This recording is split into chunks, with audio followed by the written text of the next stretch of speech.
0244263902. And also a WhatsApp video line with me the videos no afaso abreye in. And now pesa odo dear efa and anopay five major leagues no emu score lines out where is eko EPL no more Liverpool do mo hu no nemom top 6 no omo ebetimi akọ UEFA Champions League afia ebesimu no aye din score lines no Tony edi ni nyina no ebebreye oko Serie A ehon so aye din why na efa Serie A no 78-77 mechire Napoli ene Inter Milan with 3 games to go. Na La Liga no de nyina enim say Barcelona kwan bia so omo na befa say enye news biom say Barcelona eshe Madrid enye news biom ai ba be high ho abe ha Tony wa say no ade a sa nem say eko ebroa no mo bro omo a match no omo ebo no oh Vini Junior ni living room crowd wa say Barca ebeshe Real Madrid akoya dia edaho nti enya de foforo kra ebrim kra Kessben television we nyina ho sensem ye de ebebremu nemesi ye na eha dwen se nya obias na be present se Tony Montana ye nyina no ye hweda no ahwede obeye ne be ne kama pa se the Madrid e win a oye no saa na ena no pay enso obeye de amayen ye won news ahodo e wo clubs ne federations ahodo no mu Tony Abuabua no the Breye. Africa under 20 champions by Ecoso or Egypt, Ghana, omo any Egypt and Asia and quarterfinal game and yasem kitwa kra un sensem kakra e wa ha de Bremo. Oba omaimwa MTNFA Cup semi-final matches and so so Golden Kicks omone atram divisa Golden Kicks eshe kamiensa ma atram divisa timu bakon Kumasi Asante Kotoko and Brekum Chelsea eso Kotoko eshe Brekum Chelsea ka bakon mo entimi anti say Kotoko any atram divisa Golden Kicks and ebeko final match no na winner no are representing Ghana World CAF Confederation Cup akansi enso emu mamu nyina kwaba we any others and then so your cameras minima de na mo so mo de to yanim nsempi nyina na bejojo ho komo ewo dwumade eso Kessben television Tony Montana aye krado akoko de hwe ebekum eko sese yem se obi etumi wa okawa no owro edefa Tony ohen Tony Ubitin wa okawa no orofine. Oh, meant to a base. To a benzo. Okay. Orofine. Or founds. Obe urafa unsasa. Sa no me urafa munsasa. Sa na beru nim no a munsa ho de obe urafa papa. Ade. Omo bromo papa. Ade. Jina kokumi council na Ade. Enna kra penalty bi nima de kunja referee na nyisa penalty ama Barcelona. Uchomani handball. Complain better of officiating. Why? Some winning, some officiating kotia o pa. Ade. Na ye de hom funu nyina eba. Last week go ikra gani nyina aka ho. Ka gold na se be 7 kra. Ade yengo. With a CP award winner. And then Juada ye metie for and her for kwaba. Na ye ntu fa ne hwen sama ekoso nkofo kroso. Ye be sha se e the free Spain annual league matches na course ne de mutintin ban pa Clasico was Spanish Premier League and Barcelona for the 4th consecutive time omoche Los Blancos of Real Madrid and nani omokanai ema Real Madrid ete eka ne momiensa enti league no omoche 4-0 omo eshomo 5-2 eno Super Cup omoche Copa del Rey share Real Madrid 3-2 na fe enran so ewo La Liga no Madrid elusu match no by 4 goals to 3. Because Spain na ya league no highlights no enwa Clasico na of course no 7 goals and enjoy ya Barca enya 3 points. They say omo e 7 points gap. Next game a Barca be all league no omo edi nkunmu pe ɔmo ɛna ɔmo yɛ Spanish champions nti ɛnra Spain league no ɛnso ɛba so ɛma Barcelona ɔmo ɛkyɛ Madrid ɛhyɛ ɔmo by 4-3 na Rafinha ɛyɛ Barcelona ɔmo a player ɛnra ɔhyɛ 2 of the 4 goals enti match highlights no ɛna wɔhwɛ ɛwɔ Kessben television so na Rafinha say results no ɛnyɛ results a ɔpɛ kra because Barca win here nanso ɔmo consider more goals na ɔmo consider no ɛnyɛ papa recently Barca ta consider pa 7 ɛna ɔmo gye home and away against Inter Milan ɛna nso ɔmo consider 3 na ɛnyɛ ɔno nkwa ne Barca player ɔka so ɔmo tiri ho sa Barca win nanso goals na ɔmo consider ne dos Lamine Yamal ɛnso ɛka same enti all the goals are ɛna pie no ɛna we enjoy our Kessben television so Lamine Yamal say onye happy with the kind of goals that Barca consider here was here against Atletico here against Inter Milan afe enra it happen here against Madrid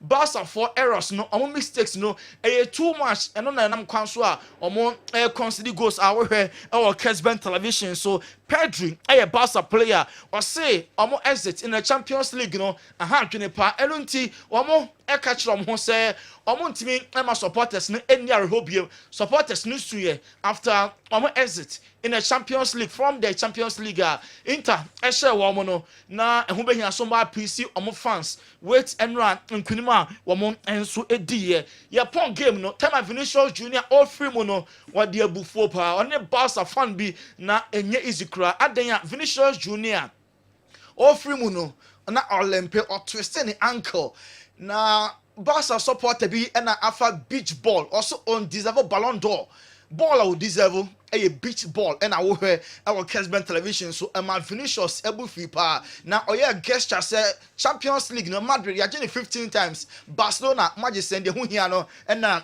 yeah Madrid yenso yeah Lamine Yamal after the game on your opportunity chia Thierry Henry a former player Emma Arsenal obesina kan Emma Barcelona ho na obeje Champions League nti enra Lamine Yamal Asia Thierry Henry Emma mo exchange jerseys Emma Lamine so edni jersey number 19 no edi ma Thierry Henry so jersey presentation Emma Lamine Yamal na Jorge Mendes super agent or say the clients na kwada no afuwe ono na sefata say or say offer Ballon d'Or on Mendes adwene say afi Ballon d'Or no also call the Emma Lamine Yamal na afi na o ma starting air campaign initially o ye Pedri na eba Rafinha next Lamine Yamal ono no mo campaign say Ballon d'Or na afi was in inside enso etim eka na arosem Barca fan ba ko bi wadani bonkom so Baghdad ne din Hamidou Bazu na timer Madrid share first goal eto also share second goal no na blood pressure na fe ofemu a ohwe ne nkwa enti Barca fan bako wa dani bonkum so Baghdad yarosem pa na se Barca na onim mpo se omobete awini sa nipa kwa dani bonkum so yi na ohwe no Kessben television so enti Hamidou Bazu their football etimi no na onim mpo se Barca ebeti ahye 4-3 first 2 goals no eba ya pe na blood pressure nti ono so etina nanom enso ensiedo Barcelona for complaining bitterly need the almost officiating and koye kra almost say Madrid almost second goal no you better Madrid almost a second goal na Barca consider no build up no almost a foul on Lamine Yamal timer Madrid kwakoshe goal no omni kan foul Lamine Yamal eno na wo hwe our Kessben television so Barca for GD pass a ball we fouler na senka referee Hernandez eje the Emma FC Barcelona nanso o play advantage Madrid for nya ball na omon the ekoto net honomo another incident Chouameni ni handball no almost clear case ball no about Chouameni insa referee onje penalty na dia na obeje enti Barca for ekose goal no na ball no hit Chouameni ball no ball insa enie nusa fana ball a penalty ana enye penalty referee anje de twa Barca for nsum kra no Fermin Lopez ono every bench ebenya Barca omo goal number 5 nemum referee no what disallow sa goal because build up no or cite handball say ball no e ball Femi Lopez ensa ball ne ball bi inside or the edge and the engine na Femi Lopez ne disallowed goal no the enti and a referee no try the ball inside na wanje penalty na so Barca de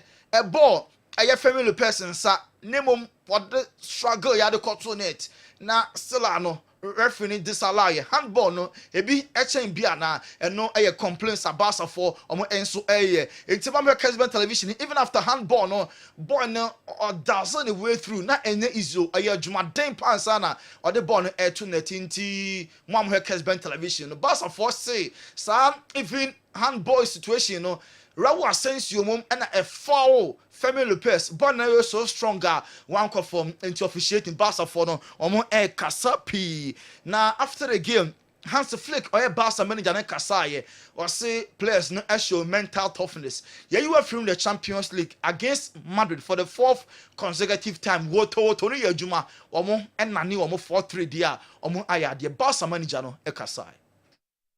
Of course it's unbelievable. Also again unbelievable match. So two goals behind, and after the match in Milan on Tuesday to come back, it's fantastic. The mentality, the attitude is really outstanding. 4 Clásicos against Real Madrid with you on the bench. 4 wins. Only one coach did it here in Barcelona, was Pep Guardiola. I don't want to compare, but what does it mean for you to win the 4 Clásicos? No, for me, it's, I know that it's very important also for the fans, for the club. And of course, in one season, 4 times, it's fantastic. It's great. And for me, it's more that now we are 7 points in front. And I say amazing and Oba Barca players no abaso. Carlo Ancelotti in 4 games against Barcelona while considered 16 goals. I say defenders ni pina prepare. Na goals I'm considering so onaga was so and na kamado betimi ahye. Omo luso a Carlo Ancelotti. Obviously, we should have defended better in many ways. That was evident in today's match. It's not that we defended poorly because of a low block, it's just that we defended poorly, plain and simple. When we use a low block, it's easier to defend. We gave away some chances, and that's what punished us. We had the chance to equalize twice. We played a game that was competitive, hard-fought, and very balanced until the last minute, the very last second of the match. We had the ball to score the equalizer. Way I Carlo Ancelotti manager Adema Los Blancos way in the last Clasico all ball at the end of the season all call. Now coach Urbano Javi. Never before Sebeko Javi no Enra Mad supporters be our Vadabas. Mad motoring grounds no at the big banner call here. And omucho shame our Spanish language munti said e mo hwe our Kessben television so no way e banner mad supporters ni e call training grounds na so securities no omo e white banner before say players no arrival from Barcelona omo enso ekrom ho no mo Javi Saturday no birthday farewell on Leverkusen eton kra omo apai na omo dinkra kama pa mo mi hwe how Leverkusen Alonso mu jana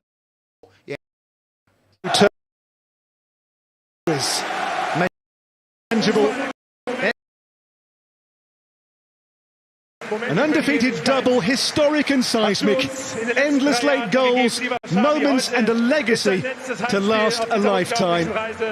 He arrived a gamble, he leaves a legend, having produced one of the finest teams and the greatest single season the Bundesliga has ever known.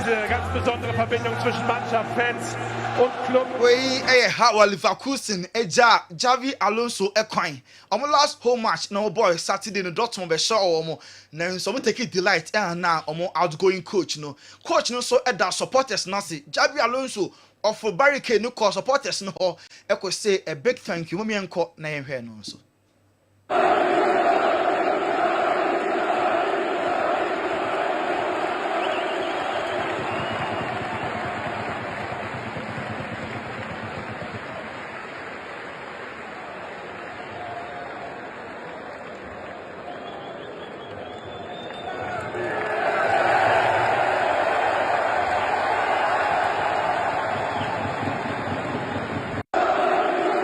Alonso and Akofo the ten on the supporters no edinkra. Na say Obe Madrid omo manager for the next 3 years. FIFA Club World Cup no ono na ede Madrid ebeko ewa America nti ne next plan and he say Obeba ni monimu ya after the season our La Liga no na on the boys no a regroup after short break and then FIFA Club World Cup no on the boys no are preparing the major assignment. The first assignment a FIFA Club World Cup no influence contract and na Jabi Alonso on also assign na another player and some Jane Kwan Jonathan Tah omo captain and defender no on also contract no are running out on the Leverkusen for we mommy how on the supporters no edinkra.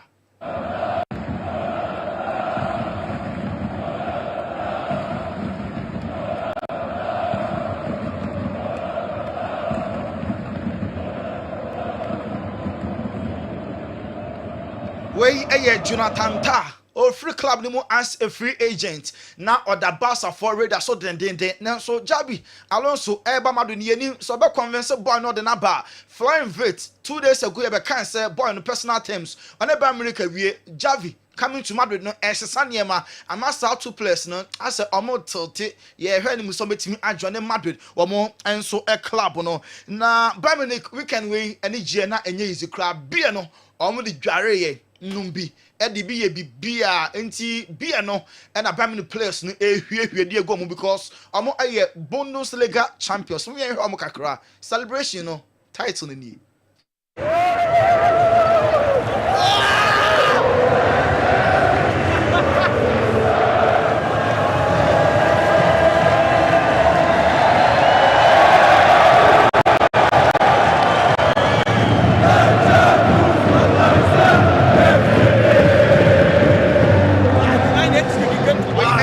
players no Bundesliga celebration now Thomas Muller and also this season no Amobol League new year over and so much no nyampa ono na omo wan left trophy instead of Manuel Neuer no now Thomas Muller je microphone ebede farewell dan mate supporters no bibia Bayern no e wo German castle mu no odo bibia ase. Ja, liebe Leute,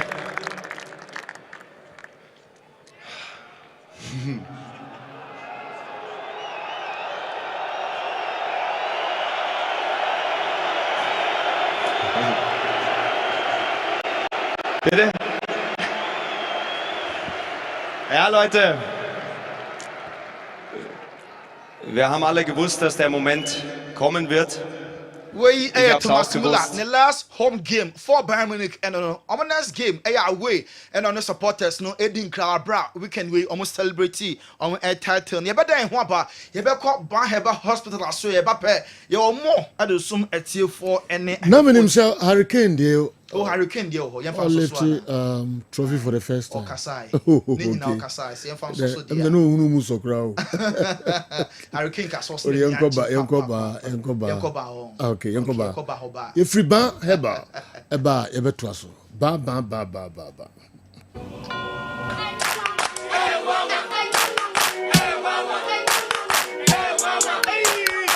Krachi unemu obua unkohwe Dr. Ban wo ye den wa ha Unye no mpemu ya de no wanko Dr. Ban gin se be Laka onu pede ni do do huda do pem be wagudo empem Hey, bye. Yes, I go. What? So good afternoon, sir. This is my father. We come from Nigeria, and he has issue with the leg. The leg broke? We don't know. No, it broke. Ow! Me, I'm a specialist about bones. I will deliver you now. Then you go to Nigeria back.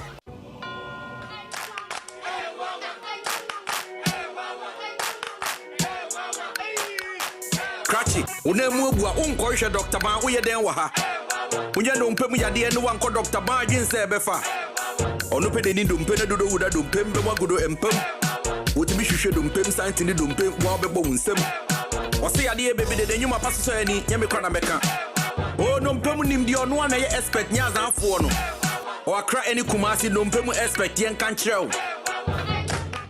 Yes, sir. What are you doing? Sir. You are not specializing when it comes to bone issues.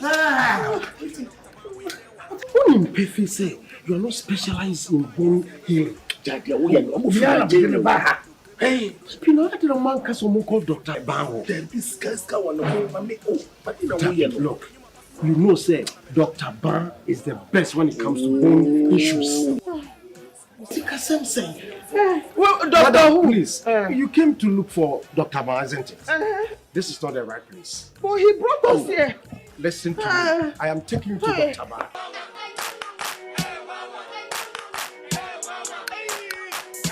But you have a ban here by hospital. Now, no question say you really be a free three so busy when I say. You shame your running in two I say. Mammy, dear, and I'm a bumble and no good tapoma, who sees ya chia. Who could to J, when a man is sugar crack. Man, ya wo can say, Papa, ya wo can say, the could to J and no one be coming. Bow wa, yen tenacima could to J, a mubi. Bow wa could to J, you be two as ye am a nigie a ye pay. It is Serbia one son any ye. When it does win in answer, the woman I can't say. Mr. Uncle Bobo and answer one of Wama, ties up power name will be say pain.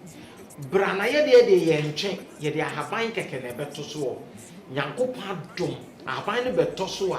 And Cassini no pena etitin a hard draining in armor. Yanko Padum in a better what I'm a lumpenny in eye. Come.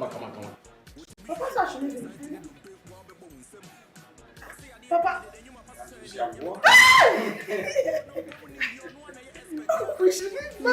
is walking. No, don't hold it. Papa is walking. Bar Herbal Hospital.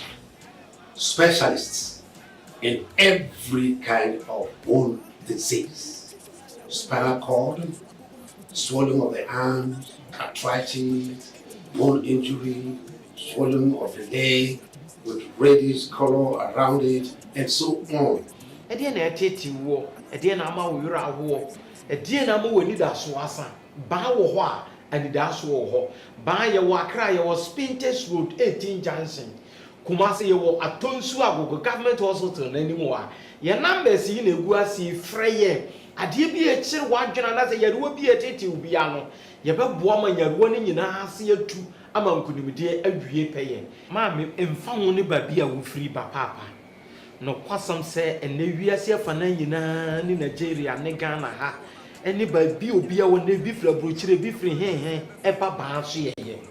And to baby, I will want to penny at the dear quine one. At the dear quine one. Baby would be for when each other buy a share. Now, why I share? Some you, Yaffin, your quabrani barber chain 9 10 beer, mammy. Papa, yet you have my cake and a young copa to be any better so. Now, no penning cast anybody a church beer and I have I better in India. Come.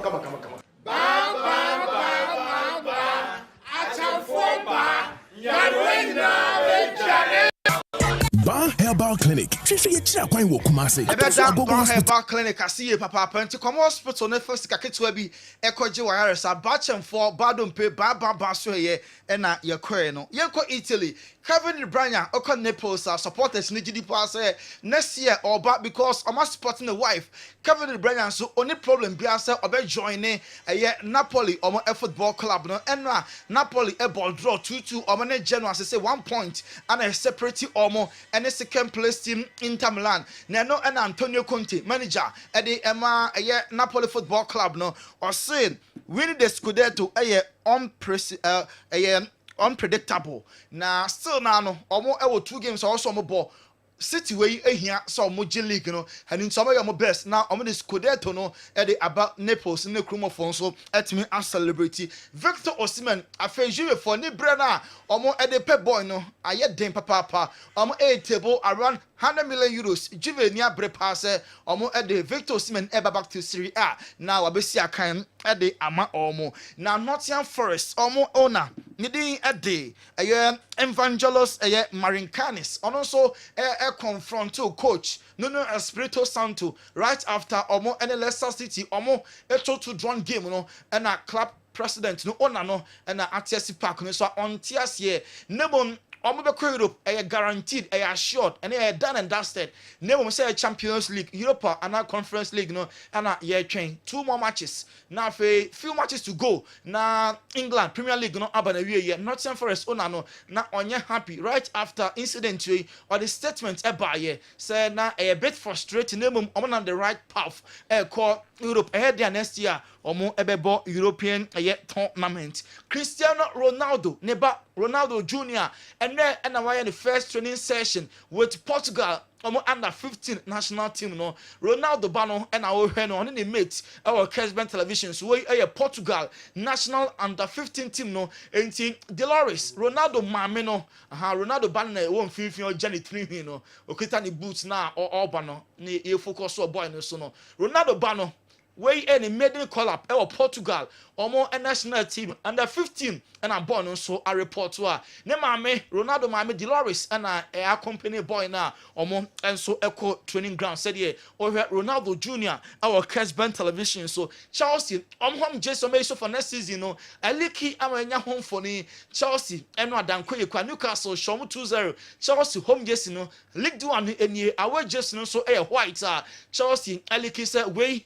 any Jason next year and so ebesha Trent Alexander-Arnold last season with Liverpool or come Madrid as a free agent Enra na or bench or komuno Europa Liverpool supporters no omu bu na huru no bonu titu ana slot be condemn yesa Europe there obi aye entitled opinion na the see no entwa Trent Alexander-Arnold pass or na Liverpool supporters e bolu tutu there enya ade a etwa ye kra Jamie Carragher say Arsenal defender William Saliba say Gabriel Enihua ne ball no na atosin on lifted up in performance say Gabriel Enihua on be Philison on so ebetimi agye chire ho e de abo ne ho so God for other my fancy now Lenny Euro pra enra almost say enye so serious okay European final Lenny Euro betimi abo e de ma United already fancy na man for say list na me fa o eni kan nti pages e ntimi nyini fam free ho but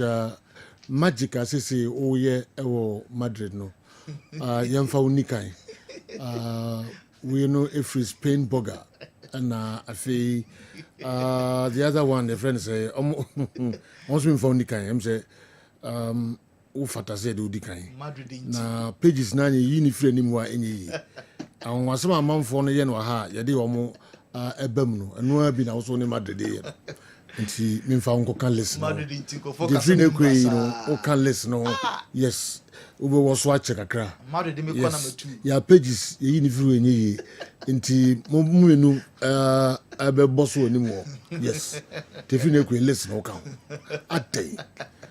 Ade Madrid nti ka sa mbasa yes for kadom pebia chiro because of Madrid yes only Francis Ajimai there say enra anya some odegbami binsuru you say ni we na nkoto ndechem so pa ne aponche nam ne fufu no so Madrid nem say sheda new musa because yes you lose no ai also odi omochi ogbu Madrid timi fa nko ne league Ajima ya say Madrid na udi ozide no me di omochi am wudo di bounce ye die Real Madrid wow yelebesia na ya toaso na edwadan krankra na ewuram krankra na yese ho yare na ye foreign stories na ye local stories na modomo de yebeka ho na bibia nso ACP.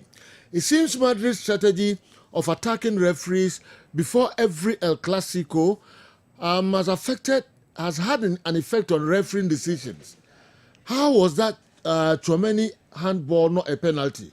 It's a shame because Real Madrid won't stop attacking referees before every game. Kofi Enadiwe Ebieni every broadcast in Accra and so Abreye. Mami nko hana menhwe ana afisu de osi akukọ de hwe bekum ako. You guys said Barcelona is not financially strong. But look at what they're doing to Madrid. Next time when they become financially strong and beef up the team, they will massacre Madrid. What was Coach Kofi Yesu fighting for yesterday? Anafi Edwe Efri Sunyai Zongo and Ede Abrayen.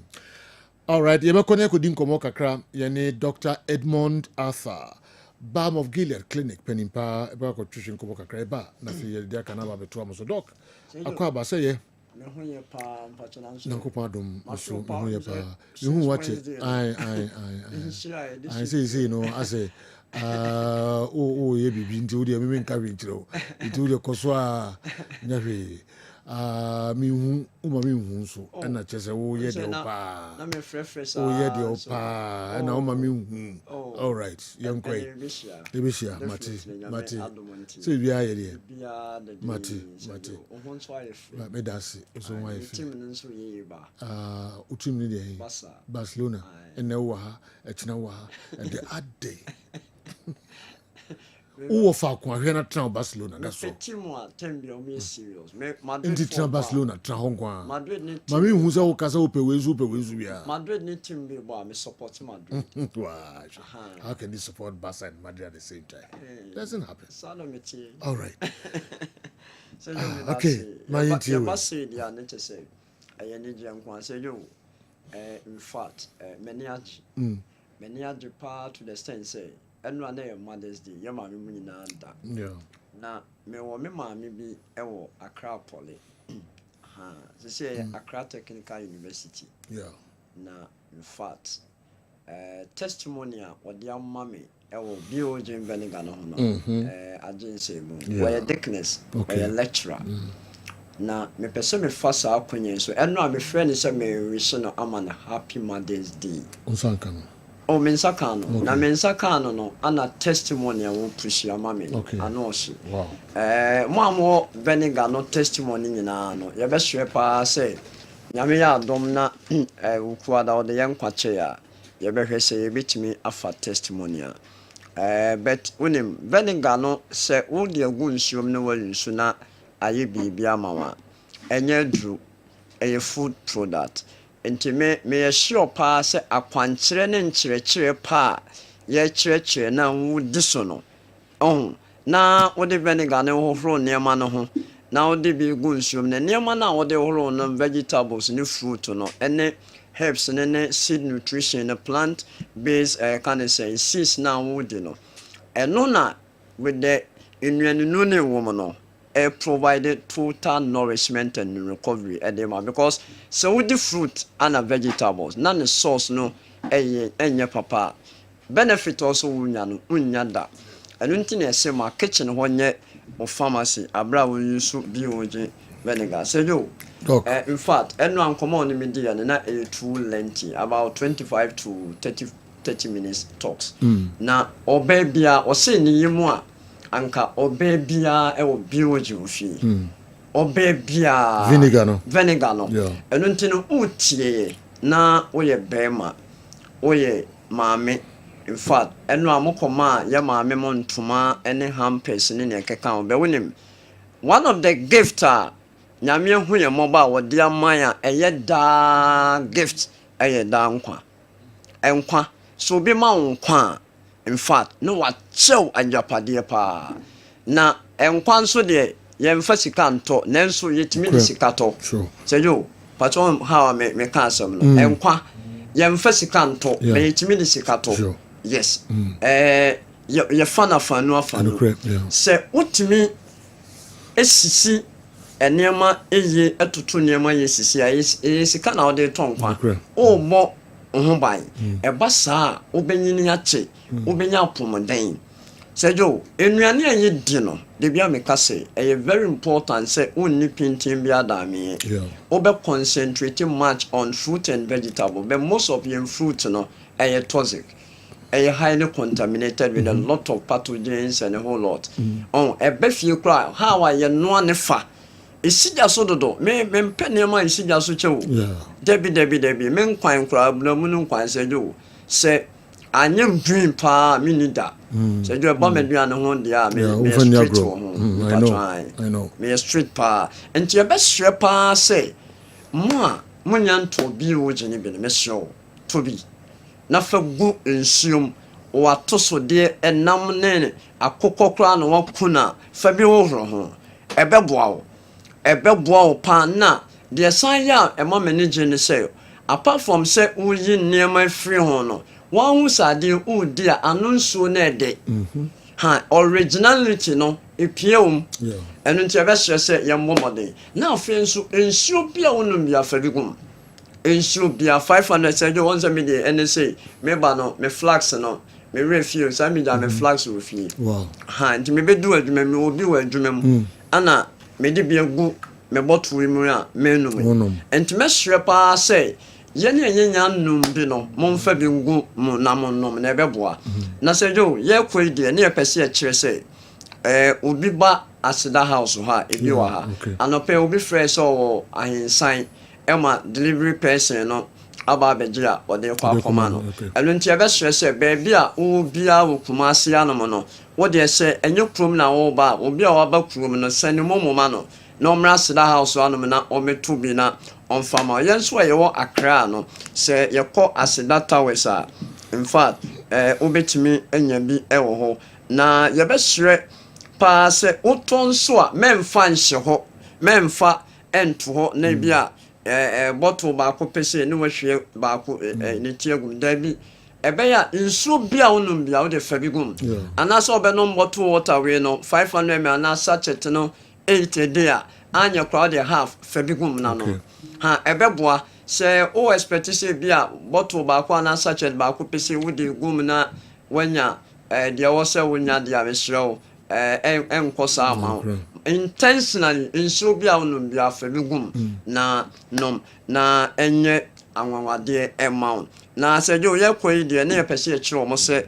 BOJ clinic nso yɛhyɛ hɔ sɛ woba yɛ clinic a yɛhɔ pɛ ɛna de bia meka sɛ yɛnom aduru ntu yɛawe ase bɛyɛ hɔ deɛ woba a wɔyɛawe na yɛtu ase based on wankasa wo principles a wobɛfolo ade a yɛde wato akwan mu mɛhyerɛ mo a mowɔ blood pressure hypertension any diabetes one number for 5 years more than 10 years ogusua enuma duro mesrew eduro ni ntoase oba me hokrampa na me ma organic product supplement for blood pressure na ne ebe chiro no wani so a entoase da bpm fa duro ntoase ne diabetes hwe se momenta sugar ne de se jo ana ehia me pa o eba diabetes one of the killers chain hypertension po just I don't know silence killer ebetena omojeni mo onimra won so no na aha adwene se oba ba mo killer da you put into protocols insulin na enye sensitive no with the stem cell therapy be provide no insulin na beba ebesan highly sensitive ebema glucose absorption at key place ebasa your content control no de bia me kase enuane yedi no starch ne nko a researchers and scientists be e de abase aduane bia starch wo bia no wonim o no a wo de fa vinegar contain acetic acid egum enye bio nya asem na meka mesro me rewind na obi anka se me se bio nya se mesro mo aduane bia starch ewom no according to researchers scientists as aduane no ebe react with acetic acid biano the volume of the polysaccharide and aminopectin ne bafo and into my balm of gilada ye be chiro how we aduane obeno ano oba ho ye chiro how onu aduane no portion size do also wudi and apart from that parting control parting nature say aduane de ye didi ye adwuma either so to office and also work on over but who did anaju bebre now the kwada dia I mean emoawo eno ntuma sanchechi we nyina ye de ma na se do de ma ne ye de krampo o men say ye put into all these natural therapies na wo ye profile de ba be chire na I mean ye hwe no obon se nu na wo fa no for years na so ti e basa the impact of the drugs to vital organs and our system lankasa na eba form eno ntino ye be sure say wo diabetes pa na hwe wo Ghana ha wo hemfa hwe ye kan sa keke yenim ye ka aye adwuma be wo ba no unni o diet control no so dia mesrew men ha ho ma o se nye adwuma sejo ye kwede ememo mo prostate ye be srew mo pa se momra prostate sejo me no ka se enne me yankasa ni pa me ho ni pa o kire ma de sejo the prostate. We try the first prostate scan. Now you 200 plus. Wow. 200 oh. A sort after 4 weeks to 6 weeks, 103. Okay. So the PSA process specific antigen test then plus a sort about 46.2. Okay. Dr. Kufone, Dr. We cancer fellas in George and I are aware of what I'm saying. She say I mean okay, nipan in the PSA and 0.5. Oh. I'm telling you. Oh. Prostate scan 36. In terms of the volume, and remember you can check prostate PSA no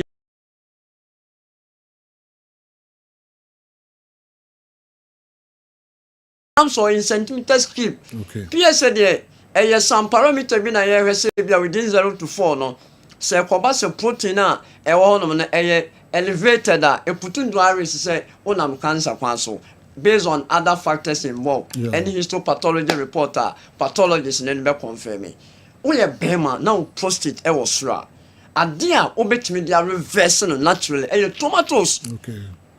Men twen so ma na nye kese ansa be me bia dito ma toast. Okay. And ginger. Okay. So you wait maybe I make oh adia ya bosso pam no na ntimi say ehun hian men nyare ansa no wa chesi nu na mom no ya preventive health no na embo so you mi kwedi bi oje no yeah eno na Mother's Day me dey conclude so ko che wo ma me ade wo ko che wadamfo ba de wo yere ade no wa ma ne bi oje a say you na so one child animu na enyumu in fact se fie ni beye na efie na nyampomden a eye bi oje enu nti se jo sila no me hu se gallon no e short but ye mo ma assurance e bi beba se jo auto 1 liter na 75 cedis okay na 300 ne de ketwa baako asa ka ho ama ana nketwa no nso no anka ba bia wo ko bia na ehon ho enu nti e be stress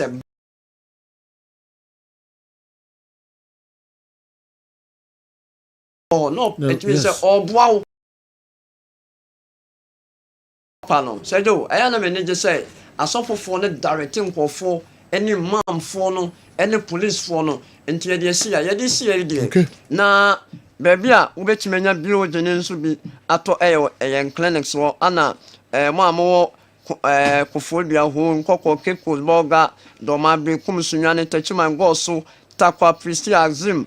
Obuase bekwai efidase ajoso inche bebia ni asankragwa kaswa takrade ana konongo mofre ya monsabitima akabi number ni 0240 51 21 71 0240 51 21 71 and I said 0539 86 38 0539 86 38 some friend na mesia monsabitima aka BOJ vinegar nemom o kumase ha ana Ashanti region padia meso se bonra asida house ha suma obi na ometo bi emma bi o gene de sejo e wo se ifie bia ede enya bia ntina de bia na e ka ho asem na e bo ho de rono no enti beji bi emma wadamfo mo so mo office no mo fa bi ngu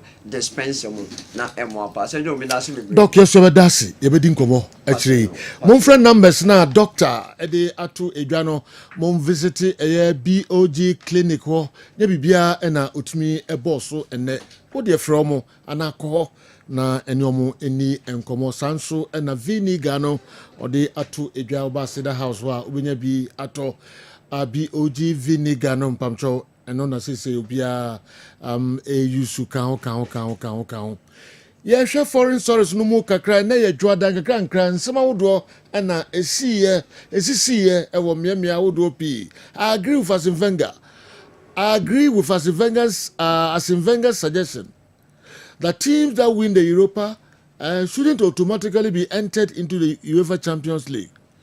Champions League should only be about a club's position in their league.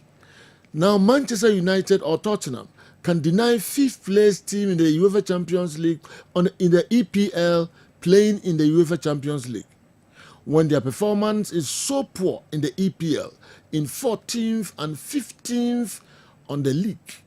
Kofi da edisa adwinchire even before say we call leagues no to or say enka yembesi UEFA Champions League qualification no solely on position our league no more. Na so wa could first or how could di one ha no the 14th for league na was be ball UEFA Champions League and in the cake ho nyina nti Tottenham and the Man U the omba be ye no Kofi broadcast na kra o se na ni nyewo and the akwaba say yeah weekend bi bia boko yeah yonkwe yeah na say ne sa na o ka dey on to be ka say it should be based on champions on because it is a Champions League.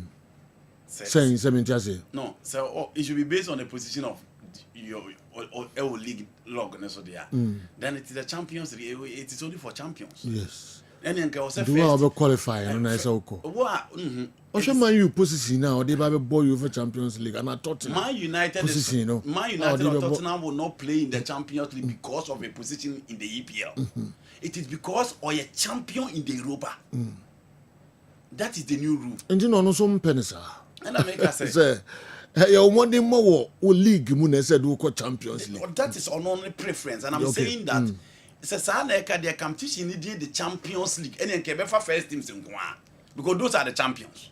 So who the second, who the third, who the fourth are you are not a champion. A champion a team who winning league in the respective country. It's Manchester United or Tottenham must be whoever will join the Champions League will win the Europa Cup as champion and not better on the champions. And that is the criteria. I said, yo, criteria be it will affect one or two. Okay. Friday will be the question, but I say the UEFA Champions League group phase. No, who say Drew say game with the able play off now. If you want more matches, a chair or more play off no. Say sa dia, and you will be shegu. It will play off the man. Or Babe San will be a one more play off until unfair. You know, being so pointing. Again, ball I born. You to me born a Cal State game. Not say you will be about 90 minutes watch a hat trick. Or be about 90 minutes watch a one go. But will be so by extra time. Over extra time now she go. You know, I say football 90 minutes near born. So over extra time now she go. Go near the paper account. Yanka so be born 90 minutes over extra time with Yente so. Into rule be ye de beba football no. A be affected one way or the other. And Obian himself Manchester United. Any team a friend of Tottenham Hotspur in the Premier League they are not playing well. On Momo de Bonu of Femdenoa, Shabonam West Ham in their last 6 games and win a match. But Osha first goal on the Sherman United, on the United ye training Ankasa and the coach first goal. Baby Vladimir Kafel a started born in free.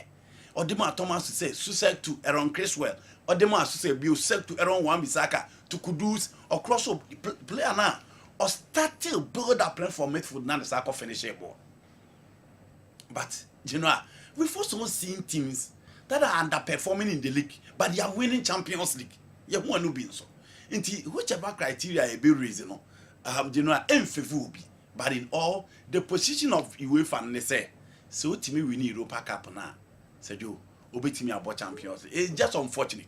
How you wish to have the usual top 4 in the Champions League, but that is the criteria. As a Wenger raised concern, Kofi raised concern, but you know, but I feel if you are a champion and you have the quality to live up in the Champions League, I don't see any problem with that. Okay. What actually way back one? I mean, call local story back one, so I never feed buy and I feel foreign stories, no. And now Obusa say, why was Kofi Yesu fighting yesterday? Then the man after the game, then the bull fuki everybody.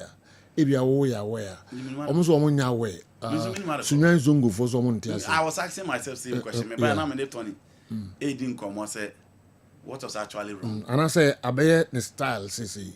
No, you know, it can be your style, but people will still question your style. Yeah, until a debate the NC. Oh no. And as a Kofi, OTT programming, menu akitwano. Pacho. DNC, yeah, a man be fool. Sebenyana, why not? Okay. Ibenyana, more than now, and on why he was all over. Yeah, debate na nibu free after the game. But we want the property. Yes. You know, it can be your star. Obi ho the seeking for attention. Obi ho person airwaves no fa baby ah. Obi ho person odi nya or yet discussion or the be or fem the Moruno type. Obi so hard your organ and credit organ. Okay. But Obi so how it's just an act of controversy. And on also yeah. But said you say your star, I can be your star, but people will question your star. It can be your star, but people will question your star. Time of Pelika said Bibia ma ebe na rush referees no so after the game. Bibia ma esenka Chelsea nenya ene bia ya nya ma omo penalty ana bibisa na who say bia referee did idiot ya no bibisa endra seriously me could di baby into because of match na bia SF kakra bi na mia hwe sa na na ye hwe kakra yi nti minim edi na be ma Kofi buafu sa is it true so munya penalty na ohun okay minim just Steven beba na sa key incident nyina no de won sama bre mo bibi sa mo fanto na yenhwe ansa kra na far away our complain on referee daji okay and rules after the game na Kofi ebuafu pa on the players nyina am so no mbuafu yeah na de ba dia no the players ni buafu pa de ba dia penalty na say civil we ma just say Hong Kong over bad there but munyi Hong Kong ma me titi say penalty bi si you know I mean my worries Friday I will be free e read this asem we aye common we game no dodo ya pon ya any referee no ya pon ya any referee no Alejandro Hernandez wo di El Clasico 4 and now was his fourth time still ankoyi so you am to mo yi incident bi okay the yemo mo dey na yenhwe we boy no mo say penalty from the age there I don't know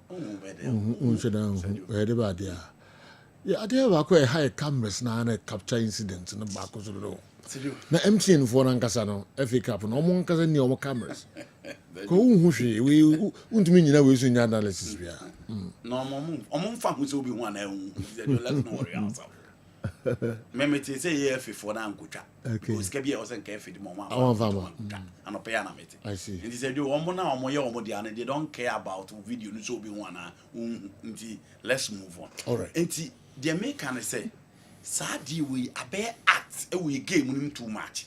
It is not in reference to some obodu or anyone. But the point is that say your pon ball and you nyina ye di referee ye nyai say do. Ye nyai and we game him too much. Me say the no experience referee and others another heaven no near. But bia wako. But then no hwe classical. Agin nsem say pay. Say do your pon match no who players could do di na chi. No. Enti Sadi ye nyai say your pon match ya na nyina di referee your pon match ya na nyina di referee yetimi ko gyina na perimeter te ye twen referee say do ye nyai sa adem ene sa ye ball na beduru me bia ni obi mane ni o every game it should be referee every game I say chase referee every game we don't have confidence in our referees omo aye reason e dey ba say do say person a game no kwa animu a ye nya referee every game should be referee every game should be referee no. Sometimes let's accept certain deficiencies within our team. Now I'm building on going forward. Now I'm investing from filling certain gaps. But your match should be referee. And your players and they do. Your players don't call referees or referees in team mom card. Because some team mom card. Players entrusted referees, coaches entrusted referees, administrators entrusted referees, supporters entrusted referees. Say one a better referee do a game. The referee follows some okay. Not the actors in that belief and confidence in them. Say game no mood in a genuine or the nudging or the name there or the perfect interpretation in the game. Well, immediately Kumasi Asante Kotoko won yesterday against Berekum Chelsea. It was posted on Kessben Facebook page that no matter the outcome, Kumasi Asante Kotoko automatically qualifies for Africa. Please, some of us didn't understand it. If you can explain it for us. Kingsley and we free Tamale Ebaye. One post two side no. Oh TV radio for the way someone tells you. Me go who say okay. Minimal maybe the person is assuming say do your boy. Why ne post here? Me say makase ibia about sports no. Omon cross check with us. What can be 10 times? What can be 100 times? We will can obusamia me nyam the two. And any the two. So they say it has nothing to do with Kessben sports. Yes.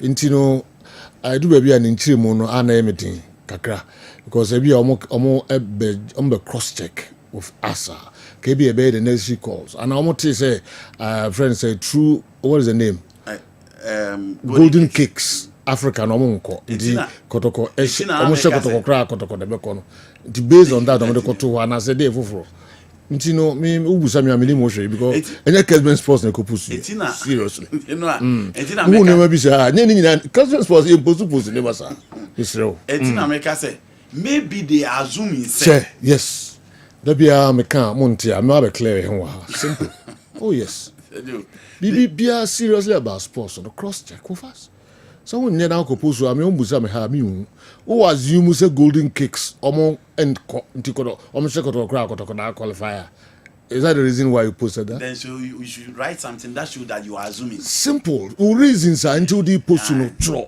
you don't make an emphatic statement simple yes as if you are basing on facts you nim say you krom ano your team say bebre omo nya Africa omo ntemenko and you know that has been part of our football in recent time because of Sikasem. And Oko Division 2 are born or more born, be ampeso Division 1. And a Division 3 for so be ampeso by Division 2 because money is coming to the finance. The same thing applies to our FA Cup. I don't think Atram DVC will love to play in Africa. Menji this through democracy come to Africa. It gives them exposure. Coaches will follow them, team officials will follow them, and final on between a top players among golden cakes, minimum finances. But I don't need any magician to tell me say. Omunkobo confidence. Kotoko dia omu in a better position to go out there. In terms of BB and the Kobobia. It may be they are assuming, but said you don't make such an emphatic statement when you don't have the facts to back your claims. Okay, Yanko, because there are a lot of stories about out there. Calls about me so no. Meanwhile, my name is supposed to me anymore. Yanko, you know, Mr. Tikren Chelsea in Real Madrid, one also could try a few signed to me. What did it said you Madrid was a few omukopen to man friend a few bees and on chant to mano and I'm young could be out of the Breton Vigina on Nema Copedia Breton in Tony Dia Matadia by Friday Bia said you game when I pass at the Olympic Stadium in Munji between Barcelona and Real Madrid now shed the firepower revered for the starting game now no BN so Masuja. And look at the first goal. Just a slip from Pau. Sir, do you know that the most annoying thing yesterday, original TV stopped showing the match and replaced it with a kids reality show. Metro TV also stopped showing the game and replaced it with issues concerning fishing in the sea. Sir Whiskey and coverage as man I can.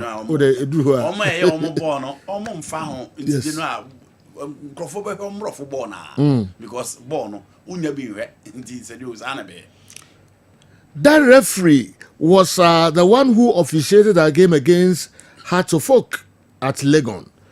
Young Apostles in Wenchi, and to our utmost surprise, he's been the fourth.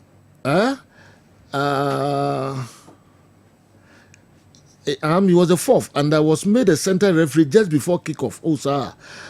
In all those games, there has been issues. Wow. But everything pointed out to the fact that the organizers wanted us out. Okay, we saw Kosia Frane, general manager, Brekum Chelsea. Team manager. Organizers, team manager, Okay, Brekum Chelsea. Also, organizers, we PH, no one person Brekum Chelsea free. And I'm more sure say Brekum Chelsea in free. The team manager Brekum Chelsea also they are Bremen. You do local stories now.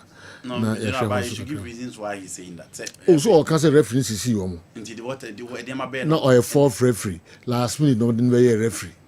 Nah, because if I didn't, incident, yeah, but the crow, 90 minutes now on the man, Mulusu, for me. Okay, okay. It is a joke. Just a slip, Mbappe picked the ball, penalty. Make no mistake, another ball on the tomb. It was Vini with a Trevella. Mbappe pick a ball, no, and look at the composure. Do you know? Look at the composure of the ball.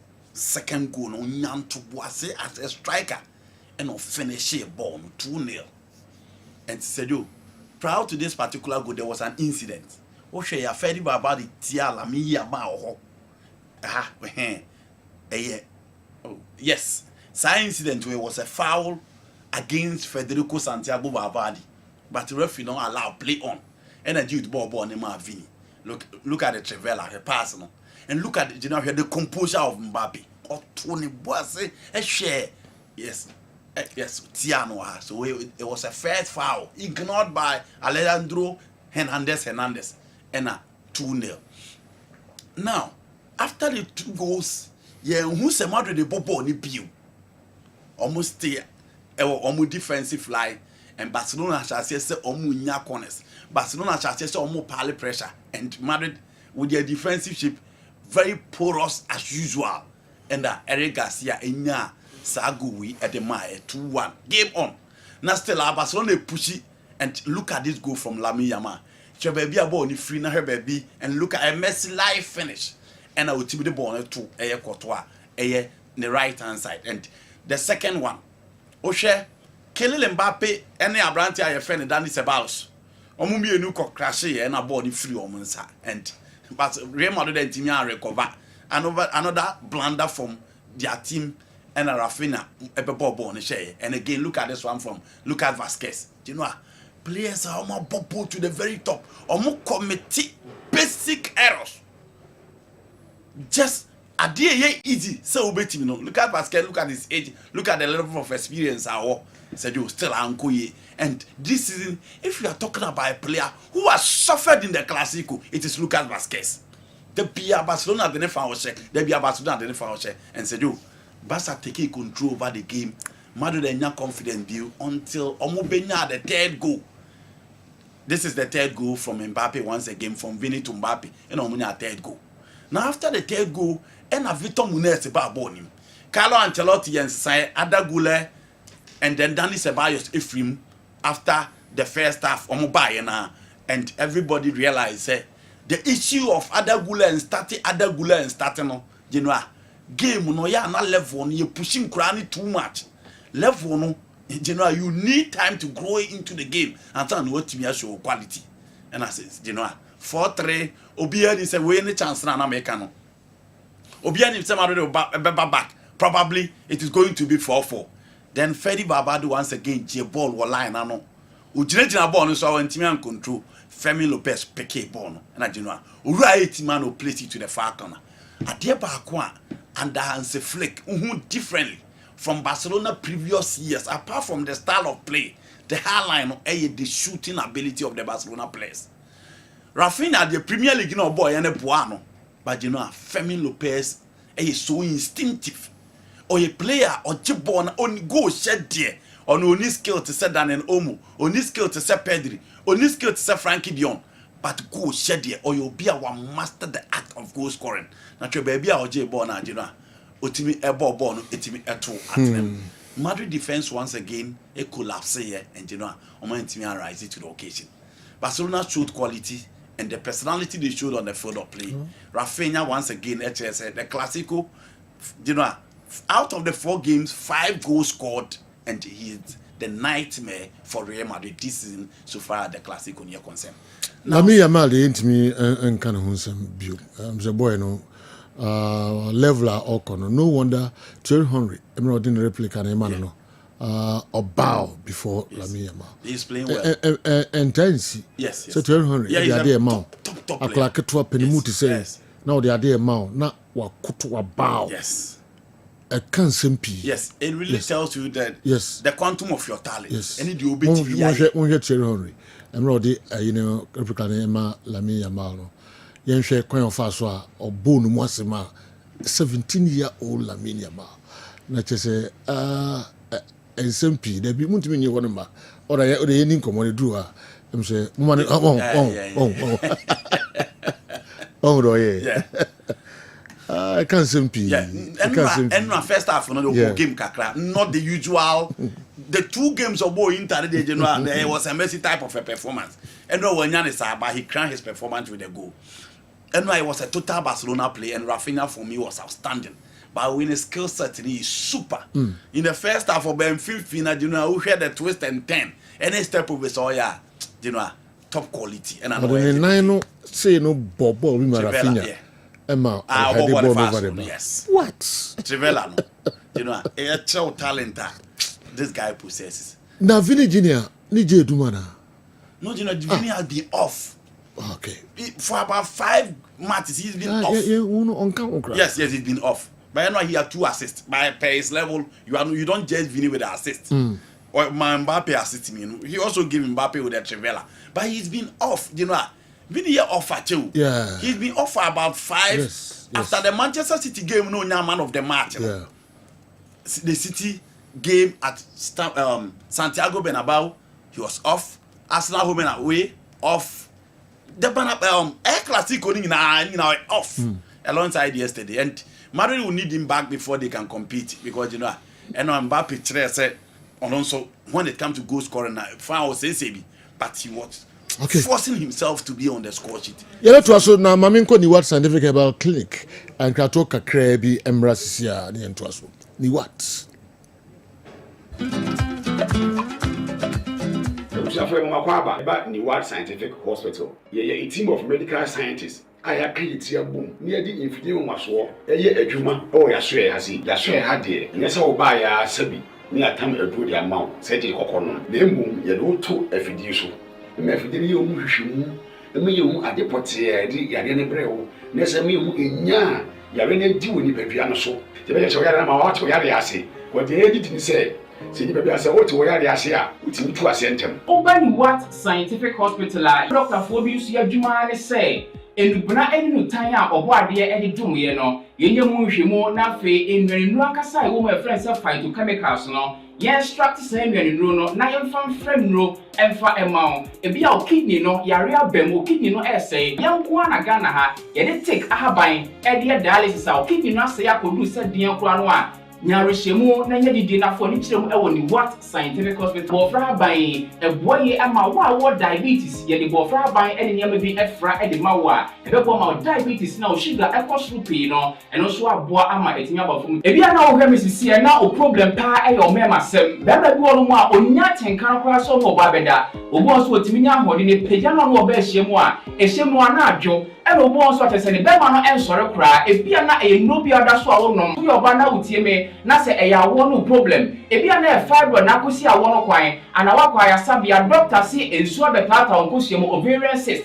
ana se fallopian tube no e na block ye obebu okura wo sebu ensisi so ni nyina timi sinyi se ho kwan be ma bia na hu so e na wo form nkwawan e wo form low sperm count na wo okura beba beba ne hu so mo no na emo no be friend say spermatozoa no ba kokura we nyina e ha esi awo ho kwan a obani what scientific hospital a enfidi e de ehwe beda di amia wo se problem bi wo no mo a ye timi ehwo aduro na afi aduane e be kira ho adi pressure ti amo akoma bo periperi asem kura si ofie timi mo amane obi so hweme na ne bia stroke akawa to mpamo ye kwa onko ye ba on so ntimi okasa na pampan boni bi akire ye no halitosis yade ba ko a ya no wan bi obi opewase obetimi akade akire wo a ade bedi unya okasa bia no obi atwene hwene okoda na nyimre oda odwonso antentem ye papa mo mpanifo no e free 40 50 60 years e kwa ni mo no o prostate na yakase prostate enlargement e ba sa oda odwonso antentem odwonso bebransa na ade ache e mane nka achi emye kofa catheter ahoma nkoto ba memo abusuafo bi ebere ni nti manya adaje amo ya de dia nyadidie seni what scientific hospital Ghana ha de o pa ya sabe ya dia ba frim die fidie e de twe enubena e na fa ho de ni fra haba mu e de saw ya de ma wa na eyeni what scientific hospital yi wo Kumase atonsu Monaco junction ya Dansura bank no ene bi eni hwe enkran so ye o ma 7 ye ben Janet Konadan no 0244 087687. In case you are watching us from any part of the world, whether you are in any African country or you are watching us from Europe, you can contact us on WhatsApp +233 244 087687 or on Google Map. Just type Niwat Scientific Hospital and you'll be given the exact location. Niwat Scientific Hospital. Nyanko Pwanda Rumenti Wamoto Ebema.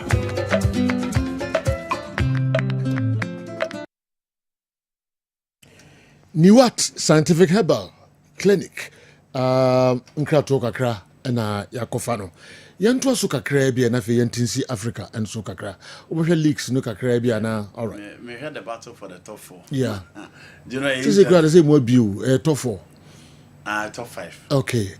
Okay. And to some extent Graham for the top 6. In the top 6. Top 6 is it. So say Man United and Tottenham only Premier League team in the top 6. Everything are in the top 5. Okay. And the end means 6 clubs and about Champions League. No, six clubs in the back up. But 6 clubs no, and these 6 clubs that are competing for top 6. Okay. Meaning so what that's 5 sports no more competing. Okay. United and Tottenham more free actually from a different competition but we more the top 5 no it is pays Premier League no more bono and am top 5 until Newcastle there 6 but 6 no anchor league you know because Tottenham ne events on number be cry ko Europa or some mess it is Chelsea, Manchester City, Newcastle United, Arsenal and Liverpool. Yeah. And I heard Tottenham Utie the owner of Nottingham Forest. Oh no, say they are just happy. Say Europe. He's not thinking about the Champions League, but when him say Nottingham Forest will be in Europe this season. But so the top teams are. So you Southampton, Obia Shaw Mubi. It's against Manchester City. Obia him say Man City kwasha. But so you look at the situation. City yet your Mubi bia. It got to a level say City fans na to nyom catch almost say Obia Shaw. Yeah. Points no munya na won fa na hwe no na eba bebo no mo aba betre so mo ya de. But you know a team and go relegation. Now we be a Manchester City the idea. Same come be guma mo match. But you know they will go as gallant losers. So we team omo frechire buy no omo nim so omo bekam at least for this record Manchester City with all their attacking players no man team and show omo you know Southampton for so be boost say Manchester City dream rebi no man team and Champions League na omo beka so omo dey dinner am anko. So for me professionally they did well.